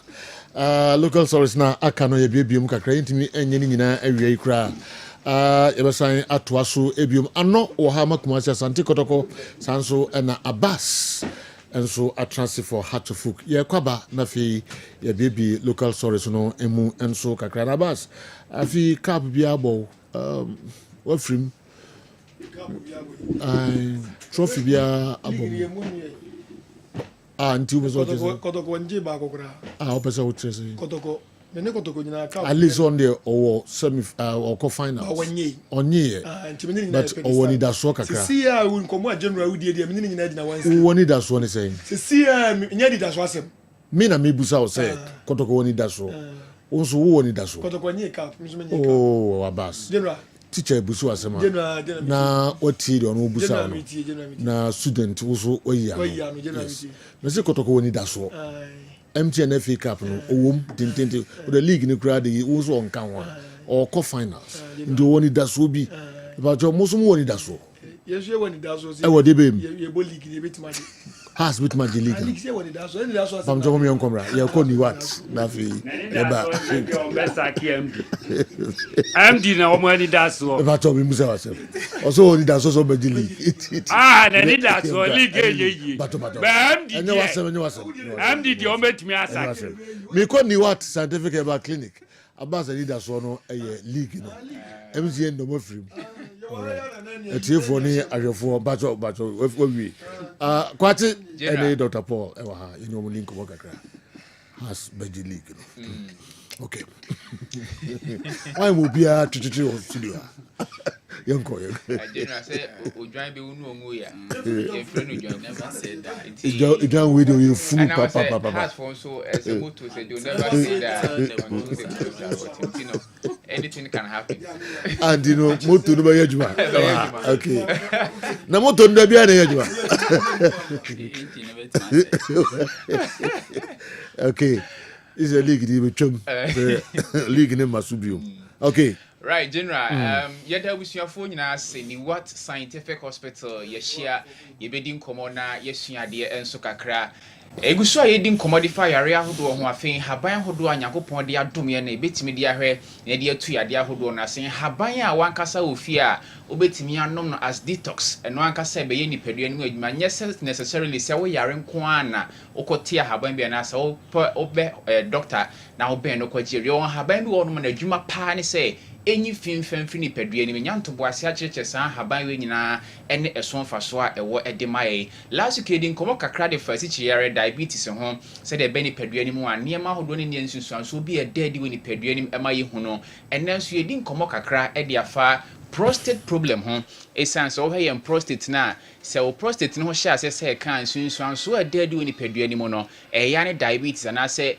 sugar ayepe etine so be di nkomo kakra e de afa prostate ho na se de bia ka no prostate no mema nko ho akwa entine nkomo na akwa se mema ho nkomo nko na edi oba betie no aboa na wotie di aboa okunu ana wotie di aboa ohu nipa bi mepa cho iwo kumase atonsu Monaco junction ni adansu rabang die ni mehwe enkran so ye wo mile 7 achimota mile 7 ben Janet Corner dan no adwoada kosi memenda ene ye adwuma including holidays number ni hia ye obetimi afre na ye di nkomo se prostate na ha wo ye di ahoma akoto bemem ana akote ne mu nsanyare obo no mo ana de pampan boni wo wonum halitosis so kasa na amanfo pimpim wo nchi awo ho ayamuden awarefo mobani what scientific hospital a emfidie ho nwaso ene research nhwemu ye no boye me hu niam bebre ne hu anu betimi atuo enso ede aboa wo wo na asese hye obo no mane na asese de mpane na ewu mu pa ne nyina aba ebehwe no kama ede ama wo number ne hia ye frɛ ye 0244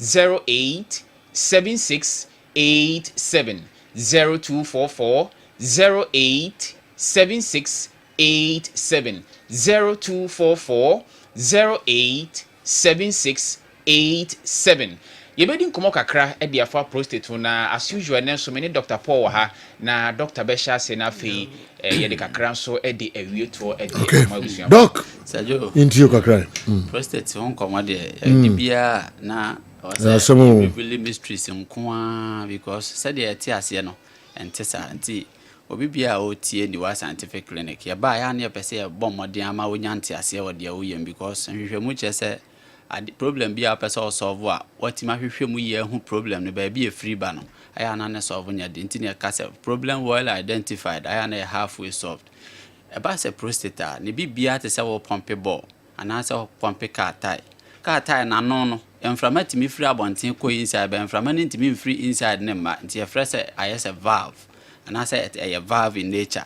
Sana prostate netie na ni dwumadie pa anka ye de abehye osisi ho no na se abdomen ho no se enye ne se obeboa se wo ye bema betime anya nsuo afuru bema maba na betime de awo aba eno ye baako ye to so mienu nso obeboa obebie ni mu no ato obebie ni mu no ato se de bia dwonso efiri dwonso twa no ho bladder no ebetime aba besina ko freely owi anu asan so regulate hormones a ema bema eye bema ni dwumadie pa no na ba bia o hye ne nti etoda bia ye didi na ye didi bro so na aduane ne dɔɔso wo ye yemu a na amia ye nsono no kese na ye nsono no nso aba betena ne so na ahya asese ebam ɛhɔ ne ye nhwɛ no obi a odidi bro so odidi wa men yesi jai wa nyai ebetimi ama prostate na ho aka na onim ho hwe sanso na wota anom niema hye wafu pa ma odipadua ho se oyafunu no akwa nsono so mia bladder ne bakwa akomia prostate na no so betimi create problem ama sa wonta ne oban hyiam na se wonni nuane bia emwa on regulate prostate na wan hwe ya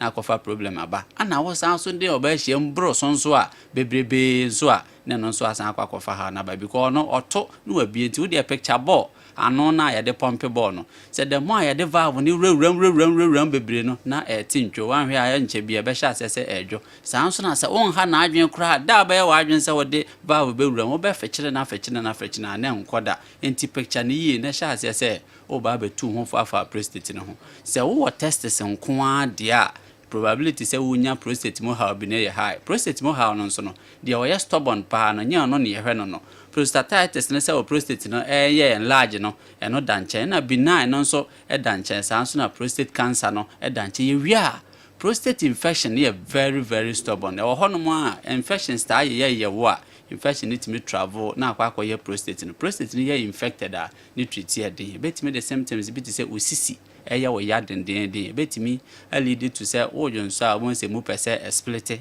ten ana se bu ajonso no betimi akam bi so ajonso no be ba ntentem dodo obi so ha na ajonso no e ba na adwen kire ne se bia ka akire ebi so ho no metimi ma oyam ya wo ya pa ona we wan hwe yeso so a waja na awie na bibisa cha osesan akogya na abiem nti bo modin ase obete prostate na ase wote ase awie a kamakoma to ye menani wate e ba be ka cha ose prostate problem na nya de huhu bia o ne dumre bia sa wo wonte ase ofia hwe ya be fa ne huhu wo de kamakoma to ye ni wate a check o ye hu se prostate ne wo problem calm down ye penuane no bi ne de heal o prostate na ma number 1 o hia lycopene system nim pa se de be ya e ma cancer na ye prostate no e me ye o hia lycopene wosan so hia sɛ enuane no bi baako yɛfrɛ no colic acid nso yɛbɛhwehwɛ bi wɔ baabi bi wɔ ne yɛde aba nipadua no nti ne what yɛyɛ nhwehwɛ mu ne wie yɛ no ne yakɔpɛ nnua bi te sɛ saa palmetto yɛapɛ turmeric yɛapɛ nnua bi a yɛbɛnya saa nnuane no ne bi afirim ne yɛakeka abom ginger so ɛbɛma yɛ ginger yɛakɔkeka saa nneɛma abom na yɛde yɛ prostate aduro a oba ni wa scientific clinic a yɛnhwehwɛ mu papa ɛne yɛaduro a yɛte aseɛ nti bɛhwɛ na prostate nsɛ ahono na yɛ prostatitis a yɛbɛhyɛ aseɛ sɛ ɛhyerenkɛ mu ankakrakra sɛ benign prostatitic hyperplasia no nso a ne ahyɛ aseɛ sɛ reduce no sɛ prostate infection a oni problem na no nso kan me down owie so ne mpo sɛ yɛ cancer na prostate cancer, cancerous prostate calm down once you shall say reduce ma emane nyansa shall say hwehwemu na ye de de wo ni wa scientific clinic ya hwehwemu yi ama no ye treat ni yi ama wa wie bibia no ye de eba bia ye tufu ofie se wonim bibia kra no fie ho no ne ma mienu bi wo de ba ba ye wonsuo na wanom ginger ana entos for madam for so ye be ma no what try the ages of 24 fa akekaduro any entos adamfo entos no utwam na hu se grigri wom dia e che se ya hye na duro nti bo modin ase obefa de utwam no hu se mu ye kokko kama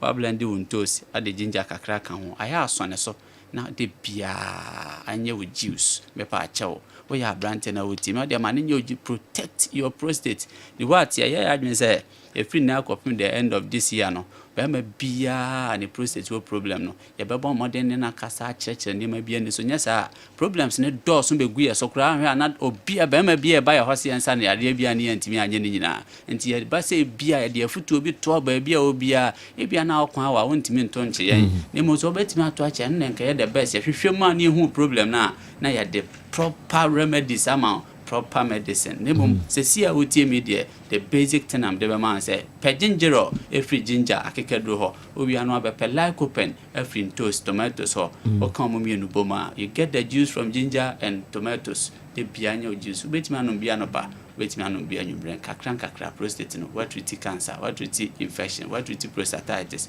what sans what treat benign prostate hyperplasia. Dr. Paul okasamana monfo ya attentive general nyasam ketwa kwachi de kan say number ni hia obo no ma wotie ana so hwe ye bia ya ka echia mawo ni say de bia homa akotene be bi wono ma omunim say de homa no tumo na eno anu pacho nya no anu no sentie de homa tum say wan kasa ntimi system ntimi push urine no emba out because o bladder no prostate na ba be si o urethra no ekwan ti ama jonso ntimi ma tene ye de catheter ewura se be be ma no akwa ko peja baby a prostate na giada urethra no so na abo ma dwonso no ankasa aba entikoba se bi oni pedua no system nya sa nuru aye ka ho asim lycopene no aye nya de free toast na afi carrot so ma ye bi na afi sanso nya free watermelon mu entida bia ye tufu se udi watermelon na gina obu udi watermelon na wayi na aba na to the most important part of watermelon pie na aba especially my mema because na aba no very potent no bebre no mo de ye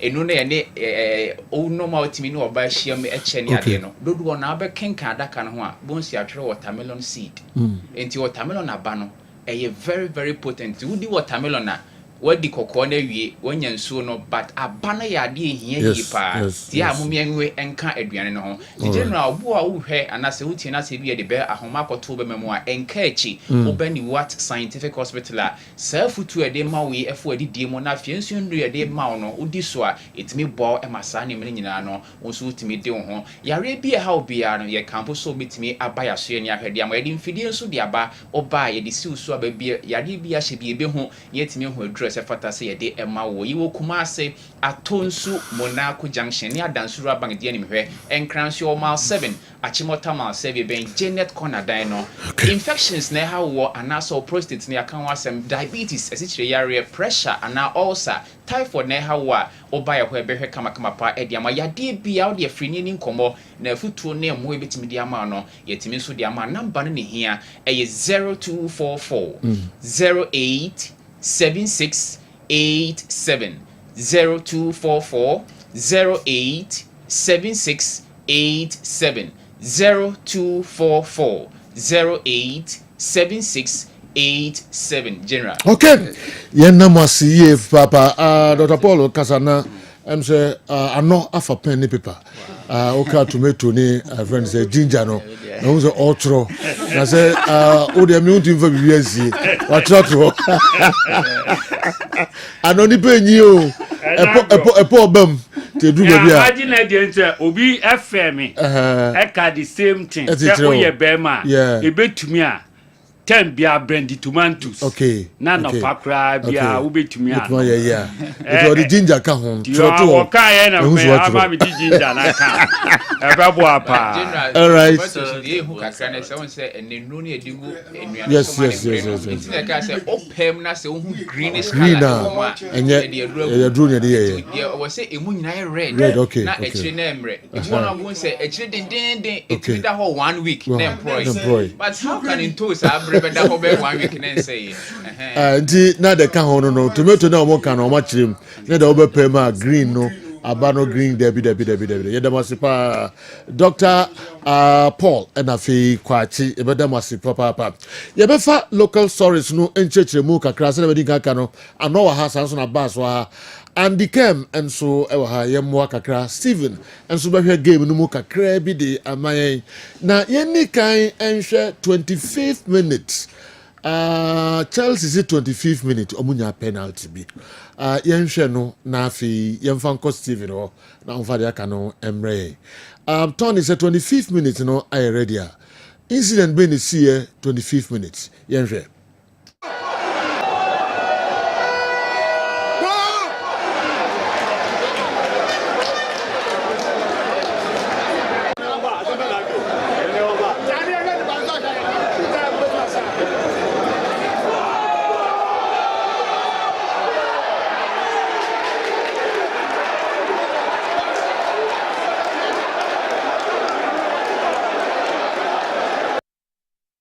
Woman sign should be we are no oka.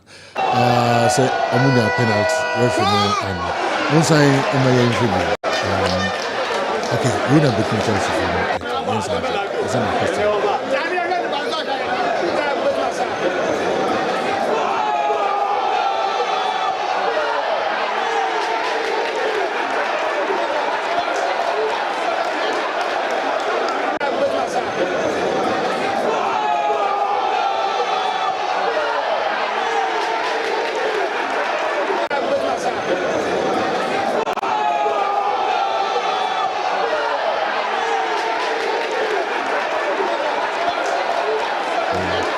Abbas, Williams, I don't know. Me and me cruise no more car with you.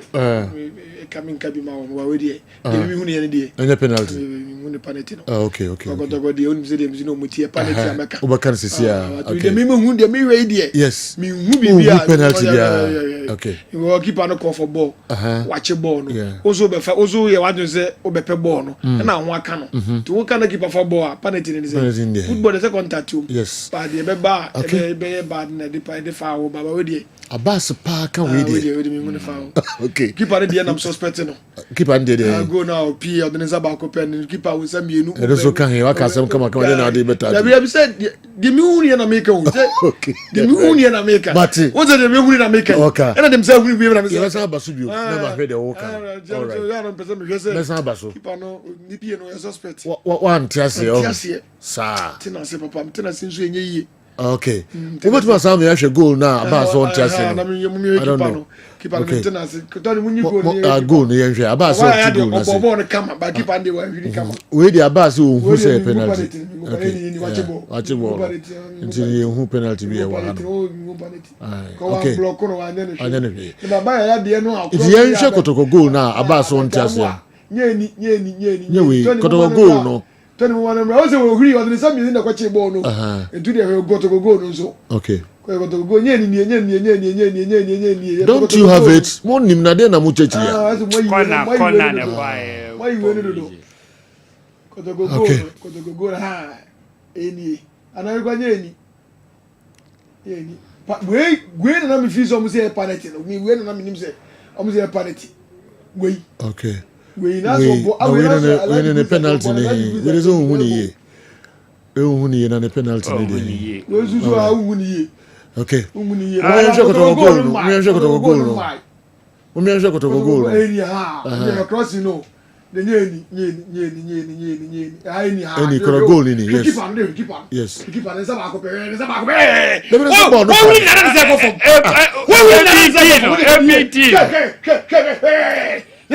No, so I never.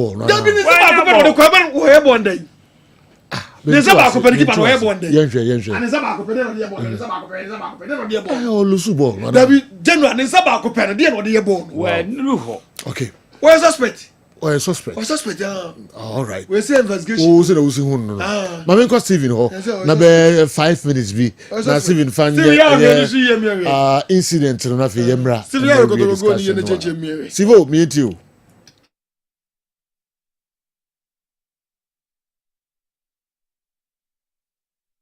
Oh, okay. Nti yensa imra studio high. Na Andy, mamini camera ho na yembo boso nkran kana me kwa no ne abaso one aware of the vision aware no hospital kwa nzana me zaba akro de kwa no we nya technical enya prophecy na ka se nya me yi akire obi ne ye hu oh aba na e na ne zaba akro de kwa ye akire wo mi kusa wo na fi o go ye fi bebe no je o ya kwa yi o me se bo no bebe no je no de o ya kwa yi wo ya kwa yi ato aso me nko bebe o jina no ya kwa Andi eti o hino ya ko keep at the young kakra. You know, under 20 bebo 3 o'clock yeah. Okay. 3 o'clock yeah. On first game on boy and you impressed. But after the last 2 games, at least 7 points no mania. The 3 games on my bono, now they say etimilu should be a child say pick it from the first game, the second game, and the third game. Boy against Egypt at home. The last time I called competition with Egypt and Egypt it was very tough. But eventually we qualify and we want to be at the 20 World Cup. And the opportunity idea among these guys. If you remember last time I said under 20 say me package you and form. This is a perfect opportunity for them. So I'm betting me about push Ghana to that far. Ain't easy. Egypt for 2 crew now tournament and I said do knockout stage. We you on film January. Omobeko all out. But inside game, there has always been about fine margins. The least opportunity about win, you need to make sure so beating the ball not towards them. And with the experience of Jerry free up front and there, so I hope say Ghana name a bit me okay. Kotoko against Chelsea. Yeah. So the problem in our football and Pan Americans is see, Oko second division. Se kobasa ombebo mu league na obi hu team ba ko pebi ene person ko division 1 into the level of competitiveness ni ahoden other teams de bebo no bu se ofem ni nyina nse sika enim ye ball ya ye boy na nsen yenya Gold Stars yenya Samates yenya Nations FC ene o maba beka kotoko ne has ne adua na Stars ho se omo nso ye team aso omo nya chance na so omo di league omo betimi akọ eye African kwa akobo na se ohwe se team si amibo di nyina media maka ho you know the sponsorship of media ma hwe Samates sponsorship even Samates omo ko Africa no kra nya effect omo so omo be economic kan na Mr. Akante ban se ba se jo obi e o follow Samates bia ho se omo ko Africa no enya effect omo so Aduana Stars ko Africa consecutively no enya effect omo so ni nyina because unya numbers no te se kotoko ne has e ma omo follow. Yenche the last time I had to football against work of Morocco. Any pair koye. Until at least the supporting base no erezi kakra. And the support to team no man me ekoye. Okay. Because Africa competition no financial na di no edebo. Apart from quality, even some person offer good coach is ka. Some person auto players is ka. And anopeni e kase Zamalek kofa a former coach of the EPL. Omapam a Nigerian national team coach. I quack a quote from the EPL. Why? Because Omuska and Nutina Momoko. But so okay, FA Cup here. Genoa teams are can kotoko na actually time and again say they want to be in Africa. Inti Omuni team are obey expected. Omube putting in the maximum effort. See enya kotoko nyanya has. Any enya media man nyanya Gold Stars at Genoa. E was semi-final as a ball and cable. He been see that. Me kai the last time you bought FA Cup. E wa obuase. Has ne wa Stars ne boy e na kotoko ne media man ne boy di no sada no bia no wo boase ohwe mat ne bia say yes or games ohun se obia ye poise obia ye ready for battle obia pese okọ Africa competition no because teams are na ho na at that time no be ready so obebo Africa. But this time Kotoko the American say could Karim to buy no lose game. Yeah. At least who a certain part in the team, but say Joe players on more homeless. Players on more homeless because African or more. Etienne Kunko say ya get a hot year level playing field. Oh, kwa bontia ye be intimidate you. Ye be bo inti bo no so bo no ha 30 a. E wo so ho no bo ni 90. Inti bo we no mo nyiro o mo no mo momro. De bia here o. But in all, Kotoko wanted to be in the final and they know they are in the final. Coach Karim did to see league you know there. It's not over until it's over. Yeah, Jitum say it's not over until it's over.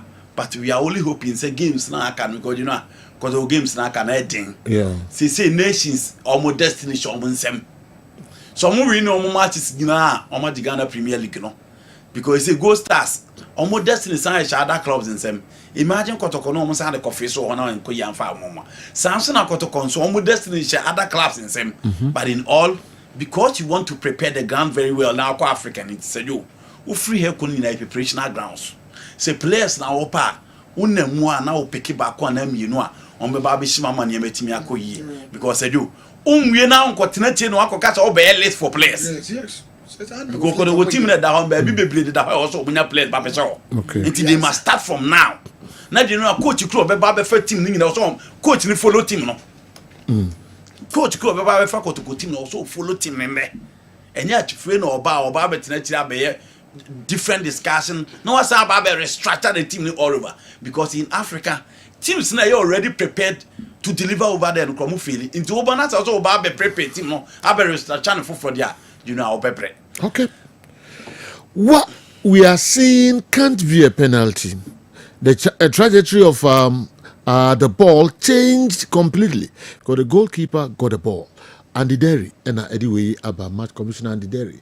Anyway about Joe, good afternoon. I watched the game yesterday and there's no way that incident was a penalty. The player delayed while Kamara moved forward to get a ball. Bekum Chelsea and Coach Boadu should be calm. In fact, I thought the same as Abbas about Kumasi Santi Kotoko's goal.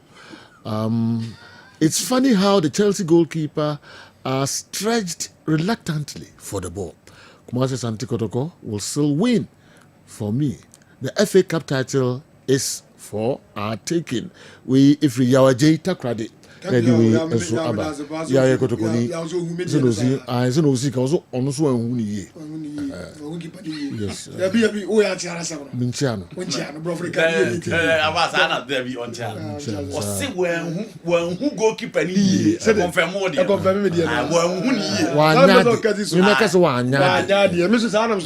the dodge be buy or be chimno. Okay, dodge be buy. I say last season. As the last season. As I mean, somebody. Na yet because the defender na nyade. So just say. That be say keeper some nieka. Okay. Keeper ni defender. But you so be a dodgy. Keeper. They say keeper some nieka. Okay, all right. Keeper some. Then na ma. And I draw my son. And also defender na nyade. That be so dodgy. Okay, all right. They say ba kro de ko yen. Keeper na nyade. Bo dey close to the say me na echi we ko de say ba ko na ko yen.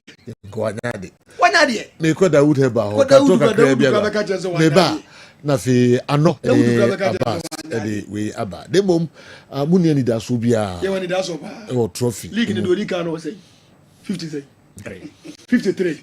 yes you say 47 to Maji league no na you can bibi a suspect as say bibi a wonderful as say ade one Maji bro for wonder one ade we dia why Olympics why ade am wa wuti bi da as for no crab ga wo chiri to so you interest na yon komra yeah to we lose for matches na kan so money da league Gana obi ti bi lose for matches na kan Abbas me ba sisia me ba oh obi ko relegation go mu ya o say airtime no za ba mo ga wo se na ni ase ko to ko Africa finance me na me da Dawood enu am adofo ye frame me Dr. Dawood me na me da Dawood heba hospital ano na enam me so ena ne Dawood ointment Dawood 360 capsules wodwa man so a ene obi adi hu adanse na duwe edutwem Dawood ointment or say fetwi na ebeko ofa Dawood 360 capsules or cc na ade ewom na drum yenu we adwuma bom obi a osisi ye o ya pa de obeye ne se What the Dawood ointment no etwitwe osisi na anopa ene anwumre a nansa bia no na wodi bia bo asawa betimi de atua wodware wi a fa Dawood ointment wo de te ne fa sra ta bre kro na no na wonom Dawood 360 capsules no anopa ene anwumre na danse na ba amane wo de enko na enko ti adanse ni bi Dawood ointment edrowe me straighten and welding the toda me po djuma na me hona nyina me hu bibi enyi ba se minya sa Dawood ointment we na me twitwi a na no paso minya Dawood 360 na me no mo a ese kwa re me ye adwuma kra se kane no te drowe de edima se mama na be di so asema mama electrician na ye adwuma ekofia yentimi na Dawood ointment so ye adwuma na obra okodru fia fa twitwi ade be che no na wo haye den Dawood ointment fa twi keke na ebeko dura me yusu mama hode pa ma metimi gba adwuma bibi e kama e ma me ye Dawood 360 capsules and a Dawood ointment o memre we no na do we no so twitwi wa aposo e be ma ya oni nyina fi ma de extra timi be gba adwuma Dawood ointment fa twi na ebeko da bia amafo company de o ka musa ko spreader mi secret na nu ani ebudo na ani Dawood ointment ene papa mi sole no pa mi twitwi mi sisi achi mi babia me ntebre secret ni nie ti so be so tisam ya we use Dawood ointment that's the secret of my taxi driving me a transmission gearbox specialist ejuma me ye en kan na me pega ade a na me nsakura ntimi pega na ase me ma ade so na lock me sisi se say fi se me share Dawood 360 capsules and the Dawood ointment abo me bebre the dry na so amente ya mente bla bia obia mo modern so betimi apɛ Dawood ointment and the Dawood 360 capsules enya bi ato odofo se wate bi aduro ya me ka ho asɛm no eno ho adanse ene wonom adi no ko pharmacy e ben wo herbal shop e ben wo ne koto Dawood ointment Dawood 360 capsules na sɛ de enkrofo di ho adanse no wo so be di ho adanse wo pɛ sɛ wo frɛ ya eno na wo screen ase no 0244 886437 na 020 168 1717 baby a yeton aduro wo man Ghana mu bia no o de wura house pe Dawood ointment and Dawood 360 capsules. Okay, yamra na simabe na ya kan yen cheni mienu na fe yehwe de omode ebeye asiedu tachiman osemin Abbas you are not serious we ifri asiedu e wodi e o ma reason we so on in hasini asiedu ma reason mi you are not serious e wodi e okay yeah Bejo no takwa na nya agro na takwa for yes okay takwa for semen fanti ama pa ni obi obewu bia akwa chia sejo maye chia sejo maye sabre o mu nyina hwe o ma usema chia o o mo ya da pa na no anso kotokofo no nso ana kubi maye boys no mo yire mo ho bobora mo ana mo ho ton because ye wie match no kra no aye ba no ye come hotel wa na ma bi atu ne Land Cruiser pa odi ye ti sa obetu ye hotel ho monye mo ya de 2000 monye ncheni enti timu o bobo timu we na so yiro ho ba wo to e wo timbi kra sabia son mo bo winning kra no winning bonus any mo atia kra e ho odin ma boys ni winning matches ma amanfo ankeska umbe keska mu be nya no yeah man you cross up Mr. John McLean sa no say efe no John McLean okay enya gro was it nessa yi bia no say fana no de omu wi a wo head akọ prepare we no one prepare entity omu timi wi ni fana no dia onim score de be ma wo entity say no enra na enya gro na ball na den papa wo takwa nyame ncha de ye de no akogu sani aye nim no Sunday ye ni dreams wa ha eno so nkati say your finance and ye ekwan bia so mpanifo say ebi hwe nu ana ato bia ebene sabre no ya prepare finance and dey ato no ye say ye chita for on Sunday mo mu ni ye hwamo mo me fa evem ne support bia nsan ko team na chi na ye nsan che dreams na se hye wo mo ana ebehunu se teams no ana league no ye wo mu ana ase enim ye film kra yes okay mo Abbas the only problem say nyame adoma ye so Sunday ye ko Chelsea ye ko brekum league no de medical kan e wo mu se your performance in any. But there be a make us a baby a dano. And ya has so folk, your bobre, what did you when you was a man one day be disaster amount. If you be say, I have all the relegation, I had the league, I 100 plaques. Now I'm 40 plaques. A relegation threat in my beer. But also, say this year league now, airborne. Clubs, scoring, no, a high. Yeah, we know much because we lead in the crowd when you stay. You know what I mention? They were leading the crowd when you stay. It is a own and 40 plaques here. Now they are no but one. So we just baby. The one fan prepare you for next year. 1 year. Okay. I go come bon. Now I'm sorry. All right. Some super some beto. Because I go born among for so no one sorry bia. Other some sorry no will fear and some for God. So that's it. Okay. I quadron so na down for power so ne come. I quadron na down for power come. It has no supporters. We me to near my ye. Na dia to ye no. E bin tira se go for so go secretariat. Eko ai. Adam somebody. Oh ye no me ndano. Nanim somebody. And now police station. I'm corner. I'm go choma no asem. Okay. But the course no nya ye ni nyina me ndano. I'm go choma no asem. Da bia meka. Me say akache for no mo depends siwa. Na so go fight back. I'm so dey violence. Okay. All right. That's it. Or the pay ye dey menyo. Wo so do ahun dey go fight back ya. I'm so dey violence. Yeah, that's it. It was I know Kasabia. Never say Phobia. Never say that. All right. Until the Chelsea go come. Chelsea go. Go. All right. I've just been told say and Watara Mamuda birthday. Watara Mamuda Unkoro. Hey, now one country be happy birthday Watara Mamuda.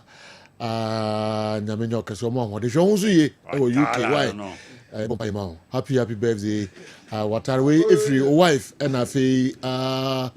what's the name of the girl? Nasiba Nubia. I say almost so happy birthday. Up next, a holistic news. The Munina say a live commentary before Egypt under 20 quarterfinal match Ghana versus Egypt. Yakram.